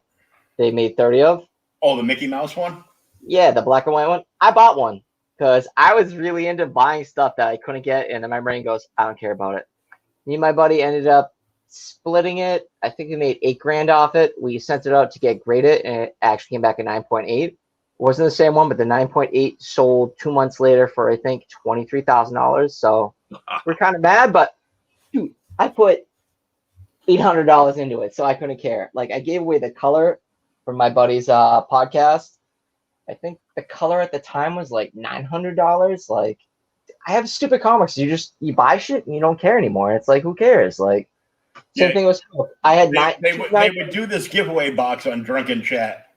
Well, this was for the 1,000 subscribers, so yeah, shit had I think like it was for the 1K subscribers, so it was for a good cause. Nick tosses his book in. I'm hammered. Nick's, I'm drunk. I'm like, yeah, I'll give this away. They're like, no. I'm like, I'll give it away. It's like, I don't give a family friendly. And he's like, man, that's so generous. Thanks. And then everybody else was like, dude, you just gave away like $1,000 book, right? I'm like, I promised it, whatever. It's like, oh, well. Wow. But see, my whole thing is the community, back when the community used to be a community, when they had the Unpressible Defects, my dad killed himself. They chipped in hard. They donated like almost $2,000 to help me out. So anytime someone passes away or they need stuff, I gave away 2 9.6 Amazing Spider-Man #4 variants autographed by Ramos. Like, I donate. Like, I get it. You pay no money for it. It has the whatever value, but helping someone else out, you got to do it. So you give back, and it's a give and take with the community. But nowadays, it's so cutthroat that I'm like, they're all like, but like I'll show books and be like, well, I think that's a little high. I go, oh, really? Dude, I'll give you a scan and undercut, charge 25% less. Like, that's kind of high. I'm like, well, go screw yourself. Like, I know what it's worth. Well, what'd you pay for it? It doesn't matter if I bought it day one or last week. Pay what it's worth. Yeah, I've got the 3, not 3. I've got the majority of the Jason Aaron Thor run. Ooh, I do too. But dude, the second prints, I have a couple of the second prints. I didn't know they're worth that much money, dude. They are crazy stupid with how much they're worth. Because now they go, well, second. Well, they don't make as many second. No, that's people. So they're automatically worth. That's bullshit. Me as a reader, I go, I couldn't buy this. I want to read it. Just remember back in the day, you couldn't buy some. You got a second or third print. You're like, oh, it's worst thing. Okay, I'm gonna call this already because no one's watched this. No one cares. My ex-girlfriend. Something's killing the children. Yeah, I had a girlfriend for like 3 or 4 months. She needed rent money. Me being the nice guy that I am, she's like, I need $700. I'm like, cool. Flipped a bunch of books. Something's Killing the Children. I think I got $200 for volume 1 through 10, and I think I was missing 2 issues. Do you know how much that first print thing's worth right now? And it was in mint condition, but I was like, yo, this is 9.8, 9.6. I'm like, it's cool, dude. I'm helping out my girl. Broke up. That stuff is $1,200 to $1,700. But guess what? I have a 4th printing and 2 NYCC variants. I don't care. I saw the best thing ever. So, like, the first issue cover is Something's Killing the Children, and there's. Have you read them? It's so good. I haven't read it yet. I downloaded like the first volume. I haven't read it yet. I can't swear in your podcast, but it's amazing. And even I slipped up. Somebody turned around and did the best mashup cover ever. He took the first issue where it's just like the woods, the kids' pipes are laying down there. Jenny's just got in the background, just the black shadow of her with the 2 knives. Yep. Mm-hmm. In front of that,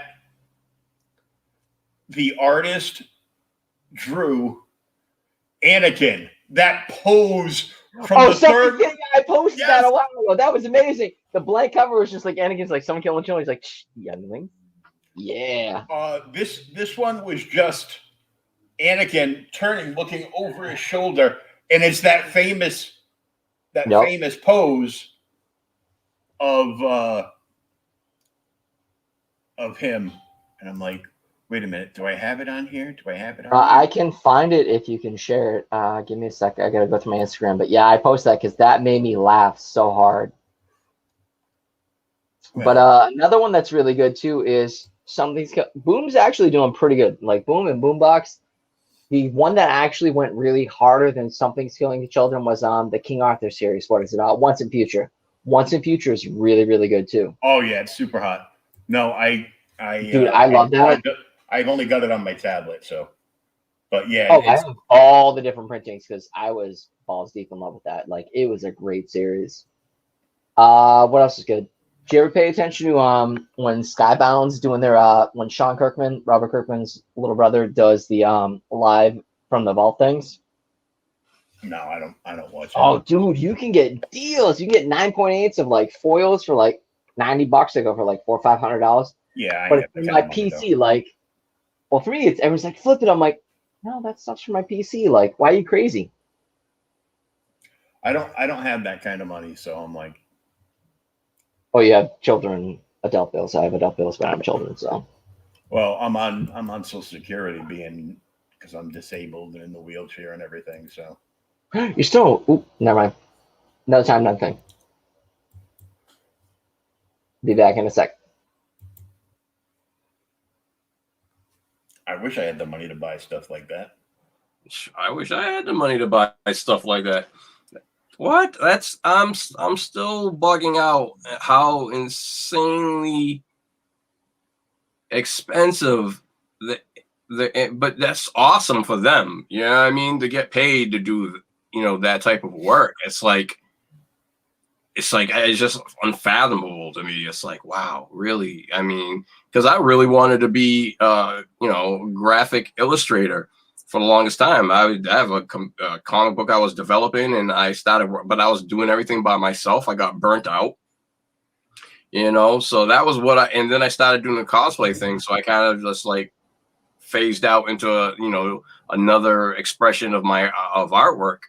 Quick question, Ray, do you have pencils? I'm an inker. Like, my inking is pretty decent. No cap, like. Well, actually, we should talk after the fact, but yeah. This stuff was like, oh my gosh. I went and did, like, I think I had 12 or 13 pages of my original story, and I did it all on a compact computer on the the draw program or whatever it was. I mean, do you know how hard it is to get anything on? It's like MS Paint, yep.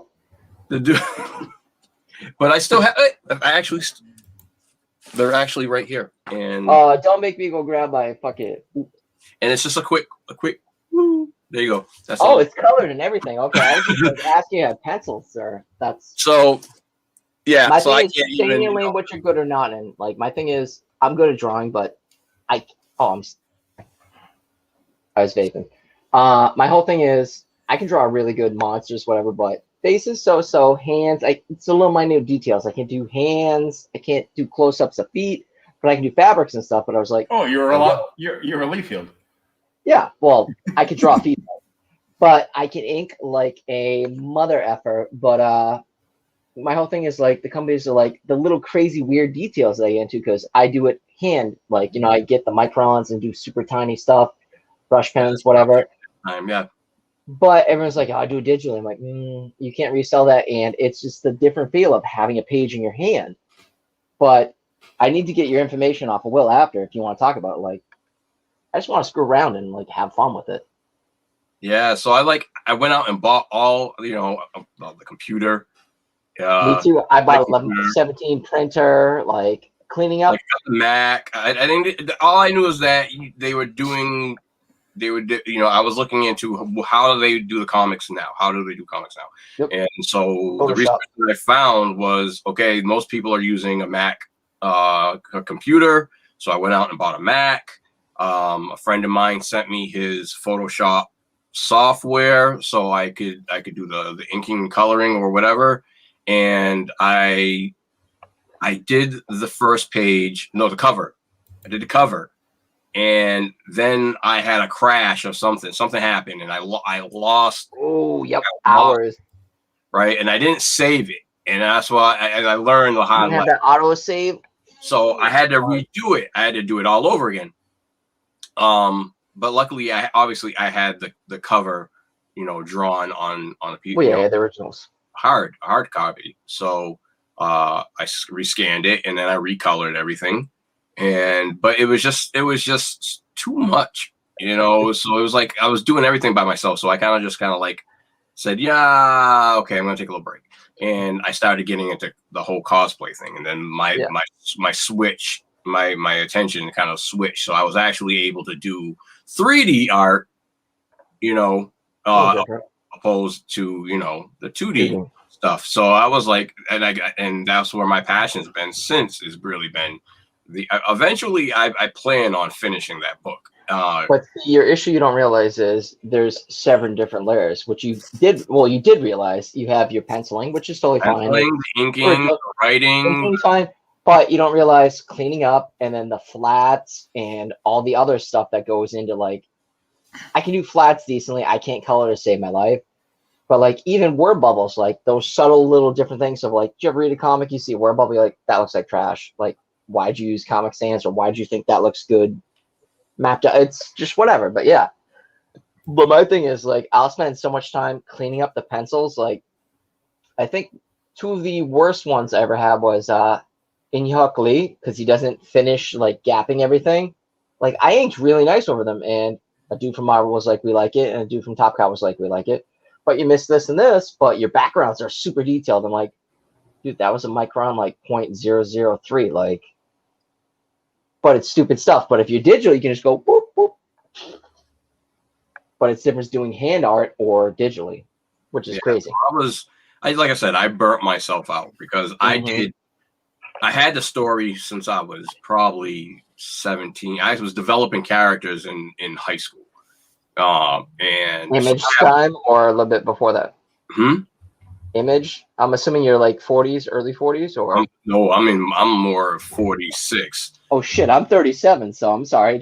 I'm 46 now. So okay. I was 52. I was developing these characters in high school. So yeah, I mean, so I had a bunch of the characters, and then I started developing stories, and then as my stories kind of changed upon who I was hanging with, and I actually incorporated family and friends into the book or into my idea.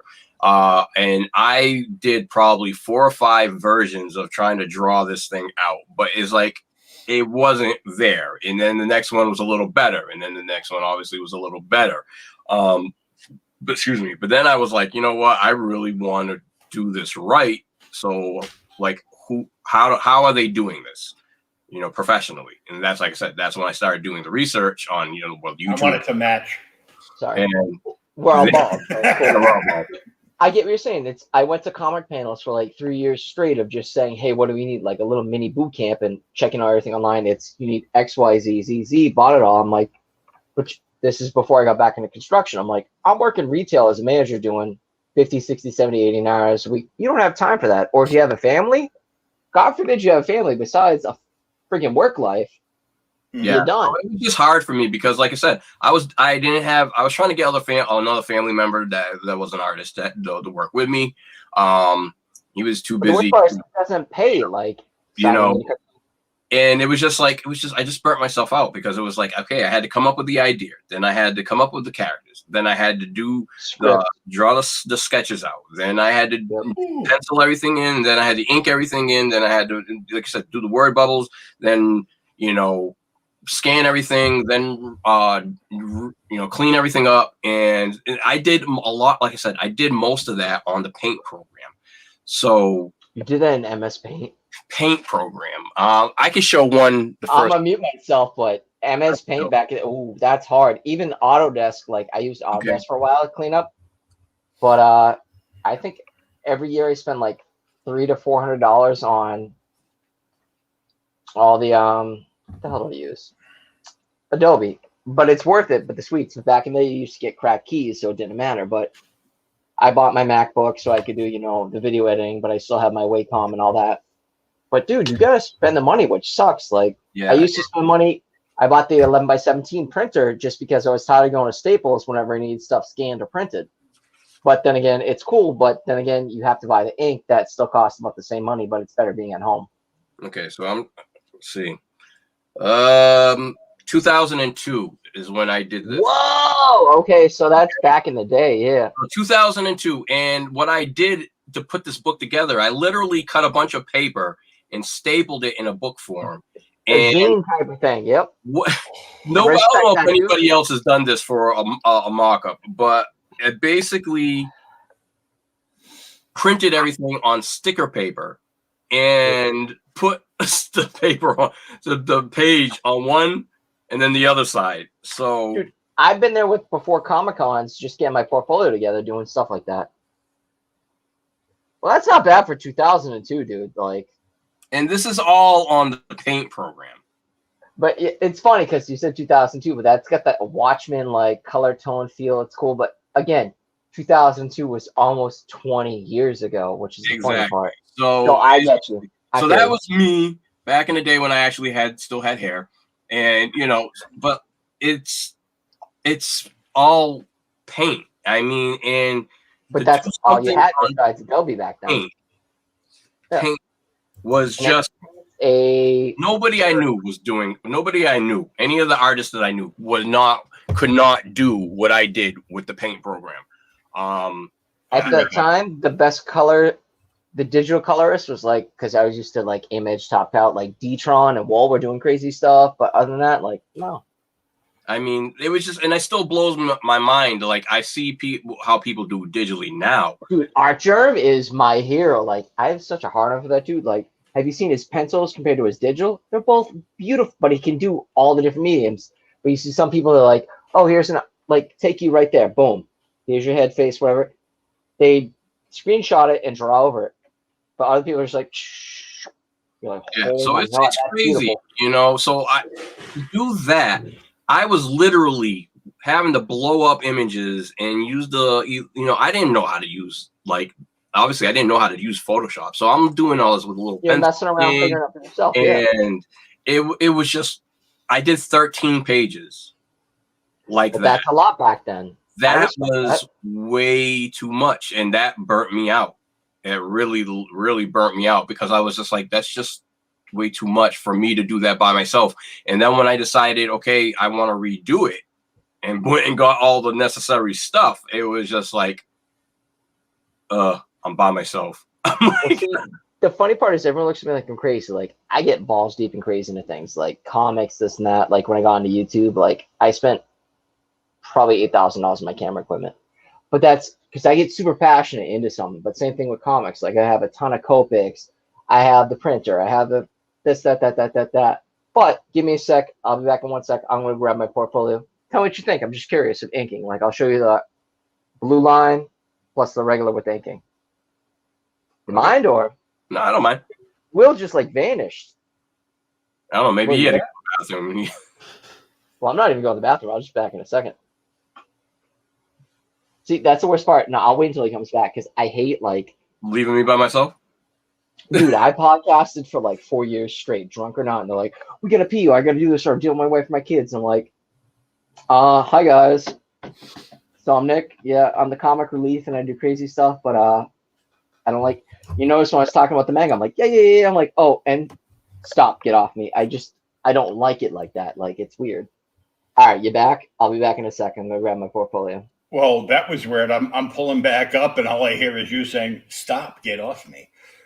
Well, that's usually what happens. Must be talking about manga again. No, he's talking about the camera. He was like, oh. Yeah, I just do dumb stuff. I'll be back.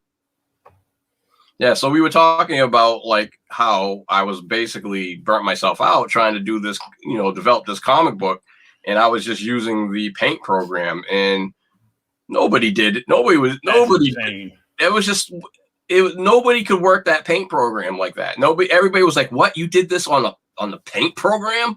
And because they were still at that time, like doing Photoshop, and I'm like, I don't know how to use Photoshop. The only thing I've kind of got a hang for is how to, work this paint program.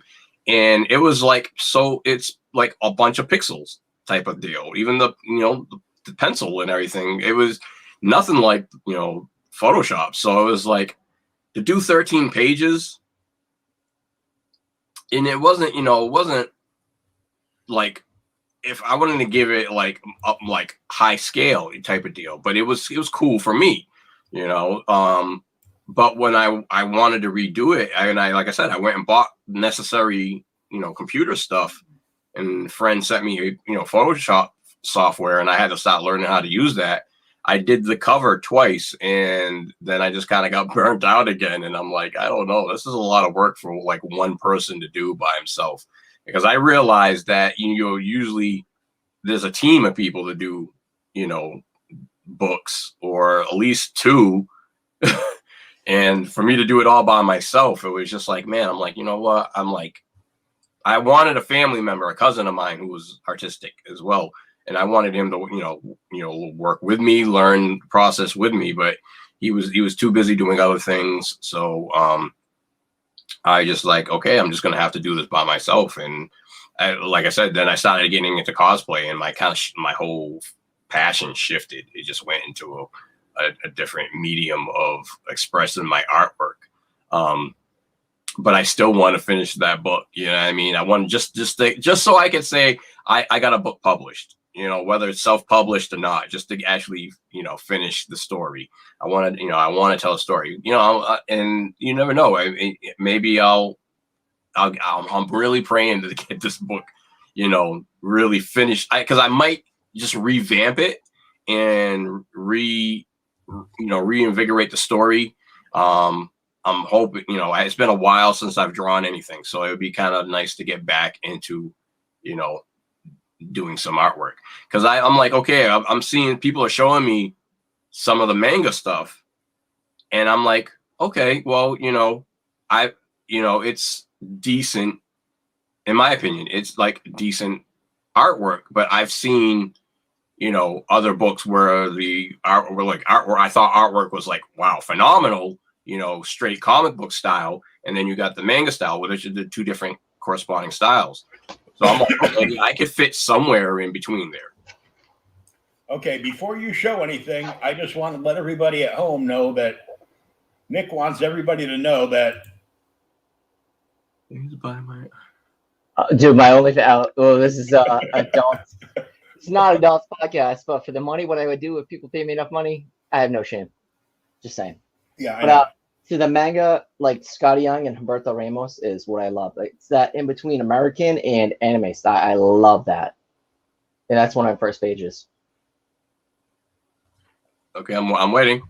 Oh, sorry. I'm like, wait. Bring it, bitch. Oh, the light's too shiny, but I'm just trying to focus my eyes. Oh, I gotta stand up because I can't see sitting down. All right, so that's the Ramos page with Cable and Hope. That's my ink. That was, I think, 2015. This is older, but who is this? This was Deadpool. But like some of the stuff is like the size of a quarter. Like you see those little tiny shadows. It sucks trying to do this like this. Like this is all freehand, just like microns and crazy stuff. This is like the worst way to show it, but all right. But like if you go into like the leaps and stuff, the little pox. That's good work. I think this was 2017. Well, now I know how to do this digitally, but yo, that Barney kills me. Hold up. But I was like, yo, this got Barney in it. Well, do you know how hard it is to find like sequential pages to show your stuff off to like editors? Stuff's crazy hard to find. I think the worst one was, that's in Huxley. Nope, still Deadpool.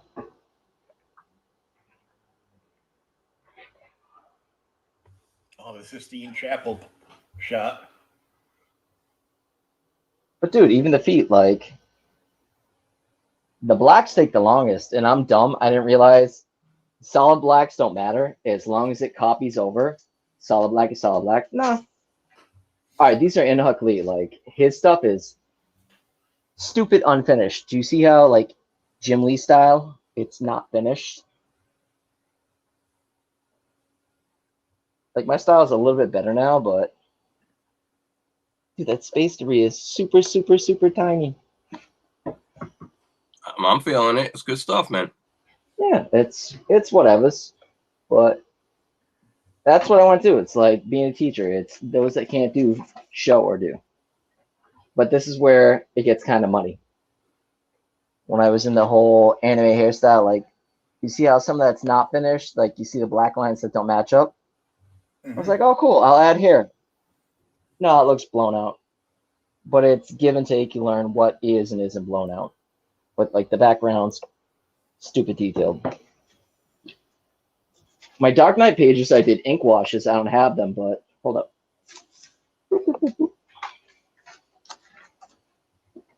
My Dark Knight pages are somewhere they're ink washed, but I got yelled at for trying to do ink wash. Guys like, you a penciler, an inker, or like colorist? I'm like, I don't know.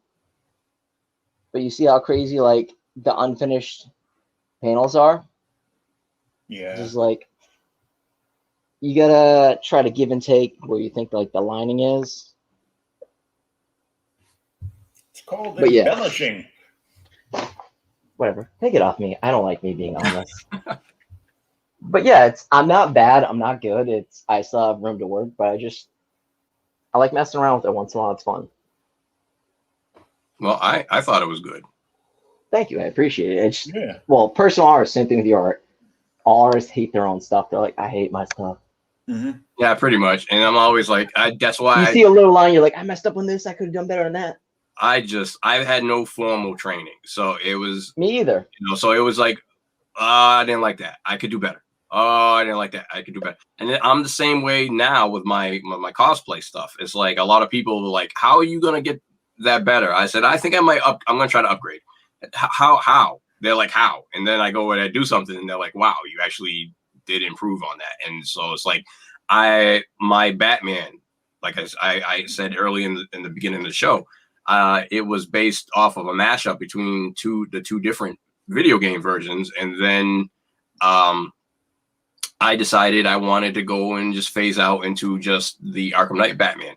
And when I first did the Batman, I went and looked like, okay, YouTube. I'm like, okay, I'm not really sure how I'm supposed to even start to do a Batman costume. Let me go on YouTube. And I found a gentleman, Zang Prod, on YouTube, and he was doing a Batman. So I'm like, okay, wow, this is cool. I'm going to follow this. And he was doing pretty much the same Batman that I kind of wanted to do. So I basically, I learned a lesson here. You know, not everybody is cares about detail orientation. You know, some people are like, okay, it's close enough for me, and that's all that matters. That's good enough for me. So I was basing all of my build parts off of his video reference. So whatever he did, however he did it on a video, I was like screenshotting the video or whatever, or watching the video, and then I would draw out this is what I need to do. That's how you learn. And then I went back later after I had already built the thing, and I actually started looking at reference pictures for myself of what it was that I was making, and I was like, tweaking a little bit. I was like, wow, okay. I'm like, I'm looking at shapes, and I'm like, oh, well, he didn't. I'm like, and that was fine with him. This is when he was, when he was his earlier videos that I used to watch, and his work then and now is just, you could tell the difference now. He put more detail into the stuff. But for me, I was like, oh, it doesn't look like that. I'm like, oh, it's a little different. I'm like, I'm like, shoot. So it kind of bothered me a little bit, because I'm like so detail oriented. It's like, I wanted to look how it was supposed to look. And I was like, okay, I learned a lesson. I was like, you know what? Learning technique off of people's videos is one thing. but getting the reference image that you want to do whatever it is you want to build, you should do that yourself, and you collect the way you want it to look yourself. But you could use what you learned on the tutorials, video tutorials, to accomplish that. But it's always best to go and look for yourself and get your own interpretation, your own style, and your own group. So I kind of learned to listen, because then I had to go, like, the abs, the shape of the abs were different, and then I did it. I interpreted his work in shapes one way, and then when I looked at the image, the real references, I was like, okay, well, it was off a little. So I literally I went back and had to redo the ab section. I went back, eventually redid the chest section. How many hours did you waste sanding down all that? Well, it wasn't sanding, because I don't do 3D prints. No, but I'm saying, like, okay, I don't know how it works. Like, I have a couple buddies that do cosplay, but you're like foam outline, you cut it out, right? And then you slowly have to sand it down, and then you spray something over it, or how does that work? I'm curious. Okay, so when you're doing a cosplay build, it's get the right reference pictures. 1, 2, you get your templates.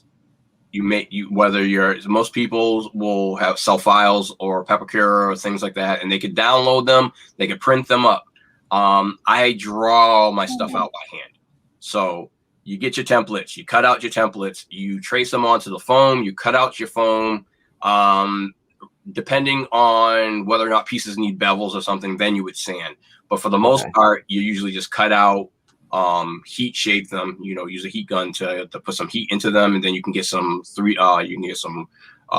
curvatures and how you need it to go. You cut pieces, you glue them together. I used to use a hot glue when I was young, when I first started, and then I realized I get hot. My body temperature gets hot, so I was probably using like low temp hot glue. So if my body temp is getting to a certain bubble, it causes it to weaken, and it would cause pieces to come apart, which happened on my Guy King costume.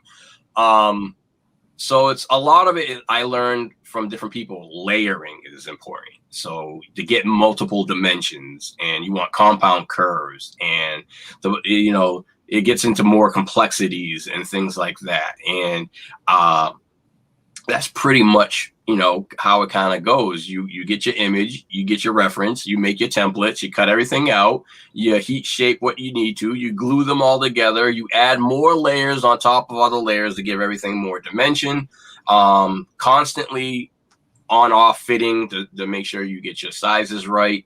And then once everything, the raw foam is ready, you seal it, whether you use like a PVC kind of glue, which they might use like Plasti Dip. I like Plasti Dip. It's a spray, like a rubberizing spray, and it seals it real nice for me. I usually use Plasti Dip, but you could use other sealants.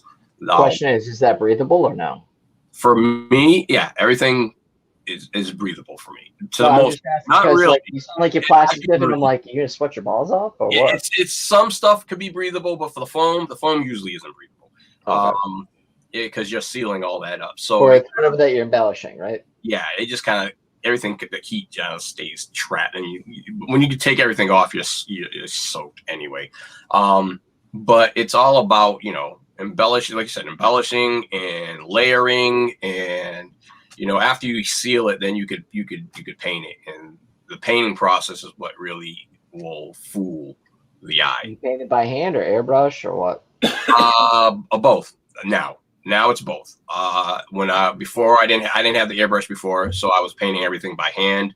So everything that was like shadows and like weathering and everything, I was doing by hand with brush. I'm used to nails. That takes forever. I traded an airbrush for like 3 hours worth of tattoo work one time. I wish I kind of kept that airbrush. Yeah, so I actually have been I used the airbrush on the Mandalorian build, and I was like, oh yeah, I'm like, I don't want to go back to some, trying to do certain stuff by hand. It's like stippling, right? It takes too much time when you can just airbrush and go light there. Yeah, so for weathering, like shadows and stuff like that, especially the weathering of the muzzle of the tuning fork on the rifle. I was going to ask if you did the tuning fork rifle. Do you have that? Because that'd be sick. Yes, Nice. it's literally right here, but I'm like, man, it's behind stuff, so I don't really want to try to take it down. So my other question with Mandalorian is, do you have his last iteration of his armor, or is it where he's slowly building it up, or what'd you go with? Season 2. Towards the end, where he met Ahsoka, or before that? I want to say probably before that. Okay. So Because I know he's still like collecting his armor like an RPG, where he's getting little pieces here and there of like. yeah, so I definitely, I obviously have the signet is with the Beskar, and with a jetpack. Nice. So I have the jetpack. So I had to actually shorten the cape a little bit after I saw certain pictures, but yeah. So everything is pretty much season 2, like from anywhere from the beginning of season 2 to the end of season 2, obviously. So like in between, but that's so cool. Anywhere in between there. So he's got whistling birds and they friggin' light up. yeah. And I'm not an electrician. I don't do wiring very well. So everything when it comes to lights, they're usually self-contained. So I used fairy lights, which is it had a battery pack, and they were LEDs that were attached to like a wire every, I want to say like 3 to 4 inches. LED wire, LED wire, LED wire, and it all eventually went back to a battery pack. So I was like, great. I saw a YouTube video where a guy used those type of lights to make the whistling bird thing light up. And so that's what I do. So I actually have to, like a little battery pack with a switch that I actually have to hit to turn. So you can turn it off so it doesn't die during the convoy. Yeah. So, turn it on, boop, turn it off. But then I started seeing people who were engineering like next level stuff. It literally, they had one guy has a switch that he wears on inside of his glove, and so when he hits the button, closes his fist, hits the button, there are a bunch of actuators that actually push all the lights out for the whistling birds. It actually makes a noise. You hear it come out, and then when you let go, release that button, they retract. So I'm like, damn. You know what I mean? But I'm like, it's cosplay. It's only cosplay. So I'm like, I don't need to be on set with it. I'm not doing a fan film. So it's, I mean, if all it's cool. It's gotta be good enough for the day. I have to be able to show people, that you can have skill level from here to here. You know what I mean? And to get started is very important for a lot of people, because there's a lot of people that want to get into it, but they're intimidated. I know when I first started, I was very intimidated by foam. It took me like an hour looking at materials, trying to figure out where do I start and how do I go about this. So I do a lot of tutorials, in my opinion, to teach. I rather be able to show people, look, it doesn't need to be perfect. You just need to be able to, get it done and do it how you want. Have fun with it. It's all about having fun. And, don't let other people's skill set or skill levels intimidate you to the point where you don't do something that you want to do. So that's why I like to do as many live videos on Facebook as I can, so that people can see how I'm doing exactly what I'm doing. The progression of everything, right? Yeah, I'm constantly taking like progress pictures and I'm posting them, so people see, oh, this step to this step, this step. So if you were to take those pictures and run them in a slideshow, it's almost like a video showing and explaining exactly what you need to do. That's cool. Yeah, I enjoy it. It's I'm passionate. It's what I'm passionate about right now. Well, see, I've always wanted to, but the problem is being a white chubby guy. Now they've lost weight, but like you're really fucking limited to being a bald white chubby dude. Like you have 4 or 5 things you can eat, and that's it. Unless you want to do a crazy like full suit armor or something like that. Like that's some next level stuff. Well, this is going to be the first time I'll actually have a full helmet to cover my entire face. Oh, okay. So, like what was saying before, he was like, oh, hey, Ray, nope. Hey, Ray, nope. hey Ray, nope. It'd be like, There's gonna be like 1,000 Mandalorians at there's gonna be Comic-Con. but you're gonna know my Mandalorian. You should definitely know my Mandalorian, especially because I like to do little Ray things, and I like to throw Ray aspects in there. So I'm not gonna do it 100% accurate. Yeah, I mean, like So even it's almost like a car. It's like your own little touch and taste. Or yes, something. I definitely add my own aspects to some of my builds, and like on the jetpack, I put the signet on the back of the jetpack. So like if you're seeing a Mandalorian, so if you're seeing a Mandalorian from the back, and you see the Mudhorn signet on it, you'll definitely know. Okay, that's right.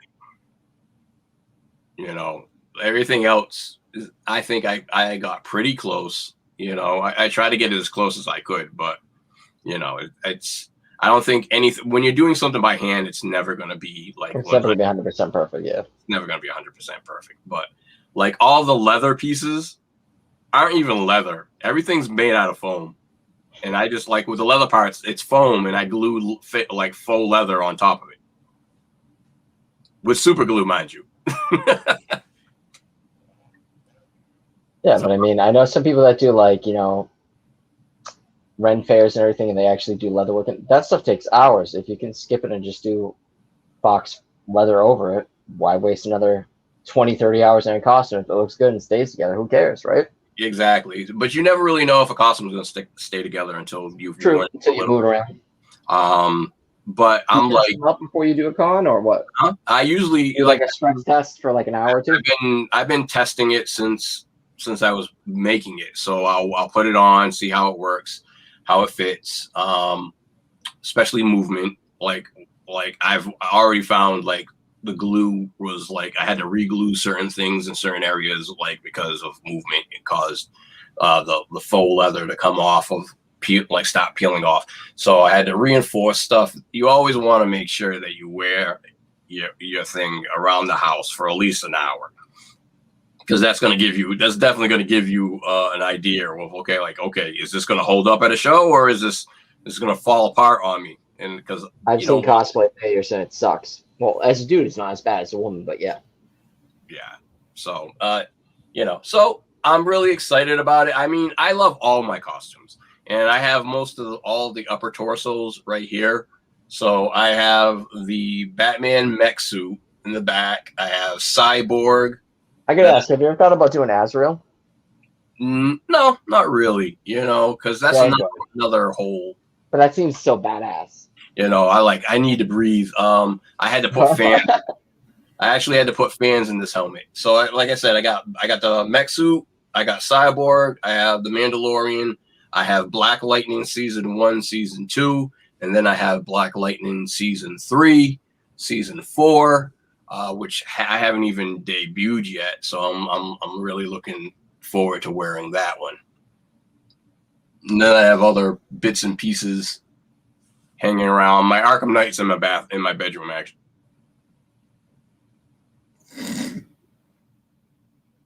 What are you laughing at? Well, my Arkham Knight's in the bedroom. It is. I have a rack. I have a rack that a lady from a store gave me, and so it's hard to find places to put like certain costume parts, and the majority of everything is in my office here. Whether it's in plastic tubs or hanging up. So I have shelves running up over here, and a lot of like the Batman stuff, the thighs, gauntlets, shins are on there. My I want to say version 2 helmet for Batman is up there, which is retired. I don't even use that anymore because I ended up making a completely new cowl. And that hurts a little bit. You know what I mean? Because you go and you spend so much time refining something, whether it was this helmet. And I started, oh my gosh. This is for my Halloween costume when I did Billy Butcher. Dude, it looked pretty good. I actually I grew my beard out, did the all black everything, got the trench coat, got the Hawaiian shirt and everything, pants. It's just fun. Like, I get it. It's a blast. Yeah, I was like, whoa, hair. I'm like, oh, I wish I had hair. I would kill for hair. This was like a $300 wig. Girls are like, is that a what the hell they said? Something lace, like straight yeah. lace. Women will know wigs. They knew. I'm like, I don't know. I just bought it. It looked cool and it fit the character. They're like, oh, I'm like, this is too much money, but it was cool. So every once in a while, when I can screw around and just enjoy it, I want to get my money's worth out of it. I wouldn't if you had worn that at the beginning of the video, You wouldn't even know. I wouldn't have never known. So that's a good. I guess that's a good wig. But I was just saying about how I make things, and then I look at them. Maybe somebody might make a comment, and then I start thinking, and I'm like, oh man, could I have done it better? Could have done it. Same thing I did with my comic book. So it was like the Batman helmet. I started one, and it was the first ever like foam helmet build that I ever did. For Batman anyway, because I did Guy King. And I was like, oh, okay. So I did it, but then I didn't even end up using it.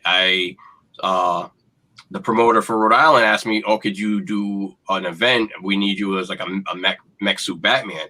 So I was like, oh, okay. So I actually modified it to try to resemble the mech suit helmet as close as I could based off of how it already looked.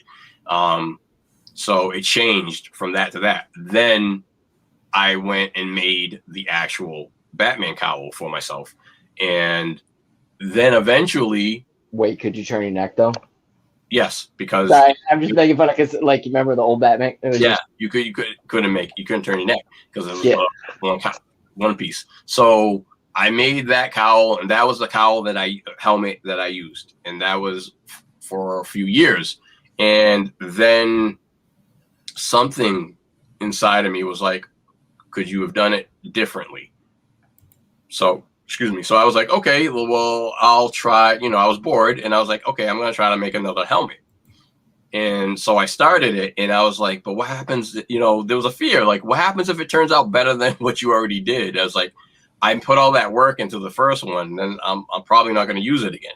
And that's exactly learning. That's find out, That's usually what ended up happening. So I started making another cowl. It was smaller. It looked smaller. It had more expression in it. And it was more based off of the Arkham Knight helmet. This one was more of a combination, like I said, a mashup of the Arkham Origins and the Arkham Knight Batman. So eventually, when the other one started coming out pretty good, I was like, okay, I guess I'm not going to be wearing this other one for a while. I'll keep it as a backup. And so I retired it. So it's up on my shelf, retired. The same thing happened with the mech suit helmet. I made the helmet based off of my friend's YouTube videos, and it was very boxy. The way he made it, it was like a very boxy look to it. So it looked like the Incredible Hulk. Remember the other Incredible Hulk that was like the smart guy that had the big forehead. It was. Are you talking about like the giant like brow and just had that like big brow? That's how it felt to me. It was just too much here. It wasn't shaped right. So I put a lot of work into either refining it, cutting pieces away, re-gluing it, sanding it down to try to taper everything out and make this part look a little smaller. I added more material to try to make the bottom part look bigger, so it had more of a angular this way instead of just this way. And ask you, Batman, short or longer nubs? I like longer nub. Well, which one do I like better? Yeah, personally, just personally, I like long ears. Personally, I like the long ears. Even the Michael Keaton suits had longer ears. So, but I do really like the short version for the Miller stuff, for the Justice Dark Knight Returns. No, like Ben Affleck's version. Oh, okay. Well, you said Miller. Sorry. Yeah, I like the Batfleck. I really like that version. I'm cool with the Christian Bale, because that was a cool version. But I really kind of like the I like the longer version, ears, even though I it like was the Michael Turner version, like so sexy. it was just strange to get used to like long wearing something like that long. It was a little longer than what I had made originally. But I ended up redoing the whole mech suit pretty much. Like I did it, but it didn't have enough. Was it piece by piece or just all at once? You're like, I'm gonna do the head and I'm gonna do the shoulders. And... piece by piece, I think. Okay. You know, so I said, okay, I'm gonna redo the helmet. If the helmet comes out good, then I'm gonna retire the other one. You know, and at first it was like one of those things where I first stopped building. I look at things and I'm like, like just keep going, like just keep going, and eventually then it ends up where I want it, and then I'm happy. I'm like, yeah, that came out way better. And so everything else I had to try to bulk up. So I had to add more layers on top. So I had to basically make something and put it on top to give it more, to bring it everything out more. So I totally redid almost the whole suit pretty much. But it's part of the like what if process. You know, it could be better. It's true. Well, that's how Stark got all his different armors, just slowly, piece by piece. Yeah, and now I'm at the point where I have to slow down because I just don't have enough room to be making much more. If you guys were to see my office right now, you'd be like, "Oh crap!" Oh, my office is my room. This looks way bigger than it is. So yeah, I feel you. Yeah, so it's like I'm like, okay. So I have friends have like my friend Eric Moran. He'll do like on a regular con season, he's like having like at least 20 costumes a year. You know, That's craziness. that's way more, and that's in 1 year. And I have I have less than that. I have maybe like 14.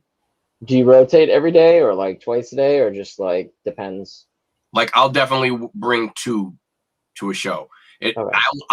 I originally started with Blade, so that's the only thing I was wearing. So you rock that for a little while and then you're like, I want something to switch up like every second or third day, whatever type of I thing. didn't think I was gonna do anything other than Blade.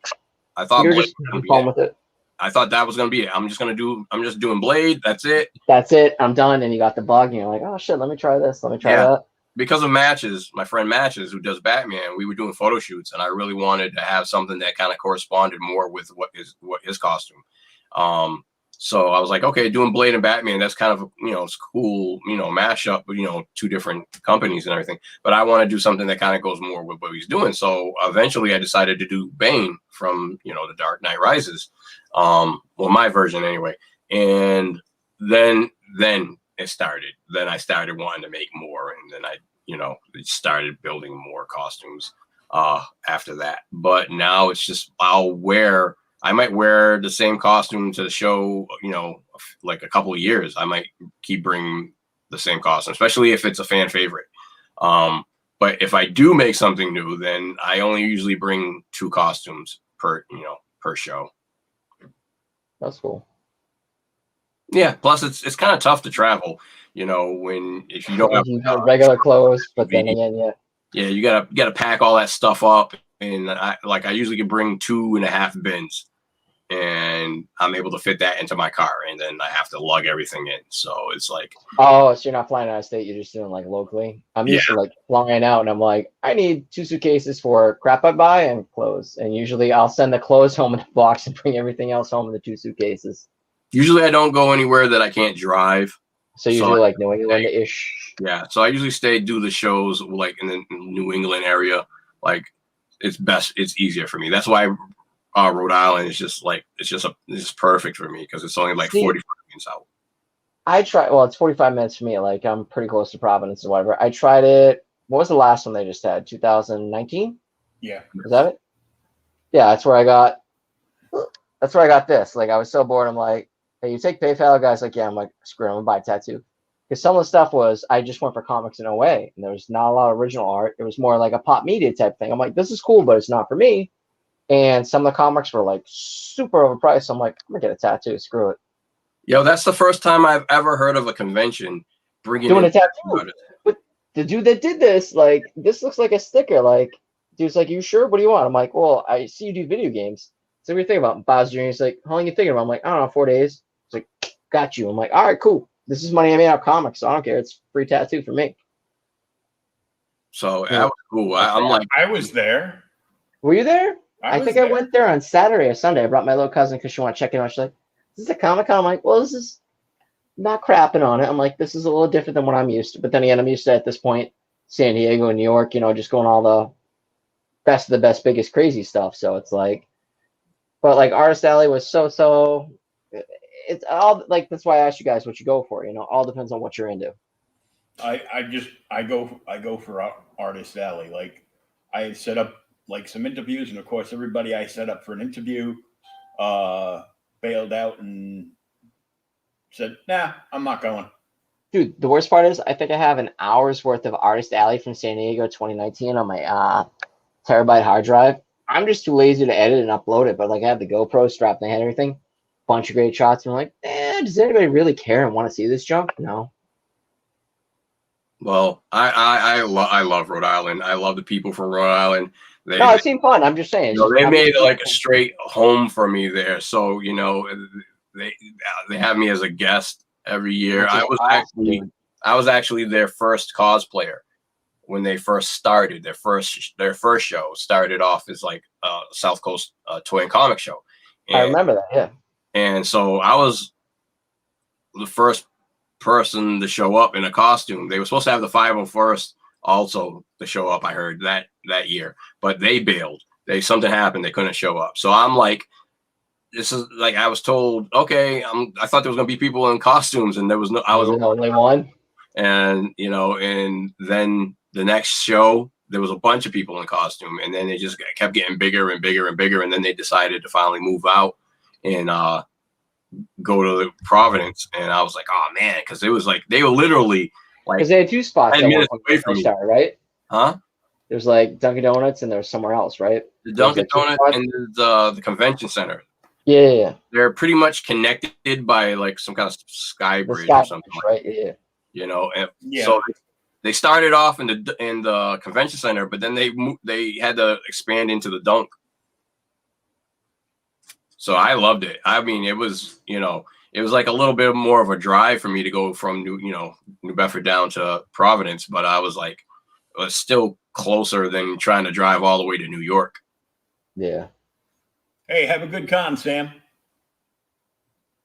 It's been really neat. I'm gonna get up in a few hours and get ready for a Garden State Comic Festival.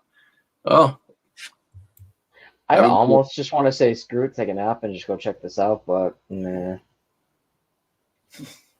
Dude, I'm spur of the moment, like, yeah, I know. Remember, we've met before.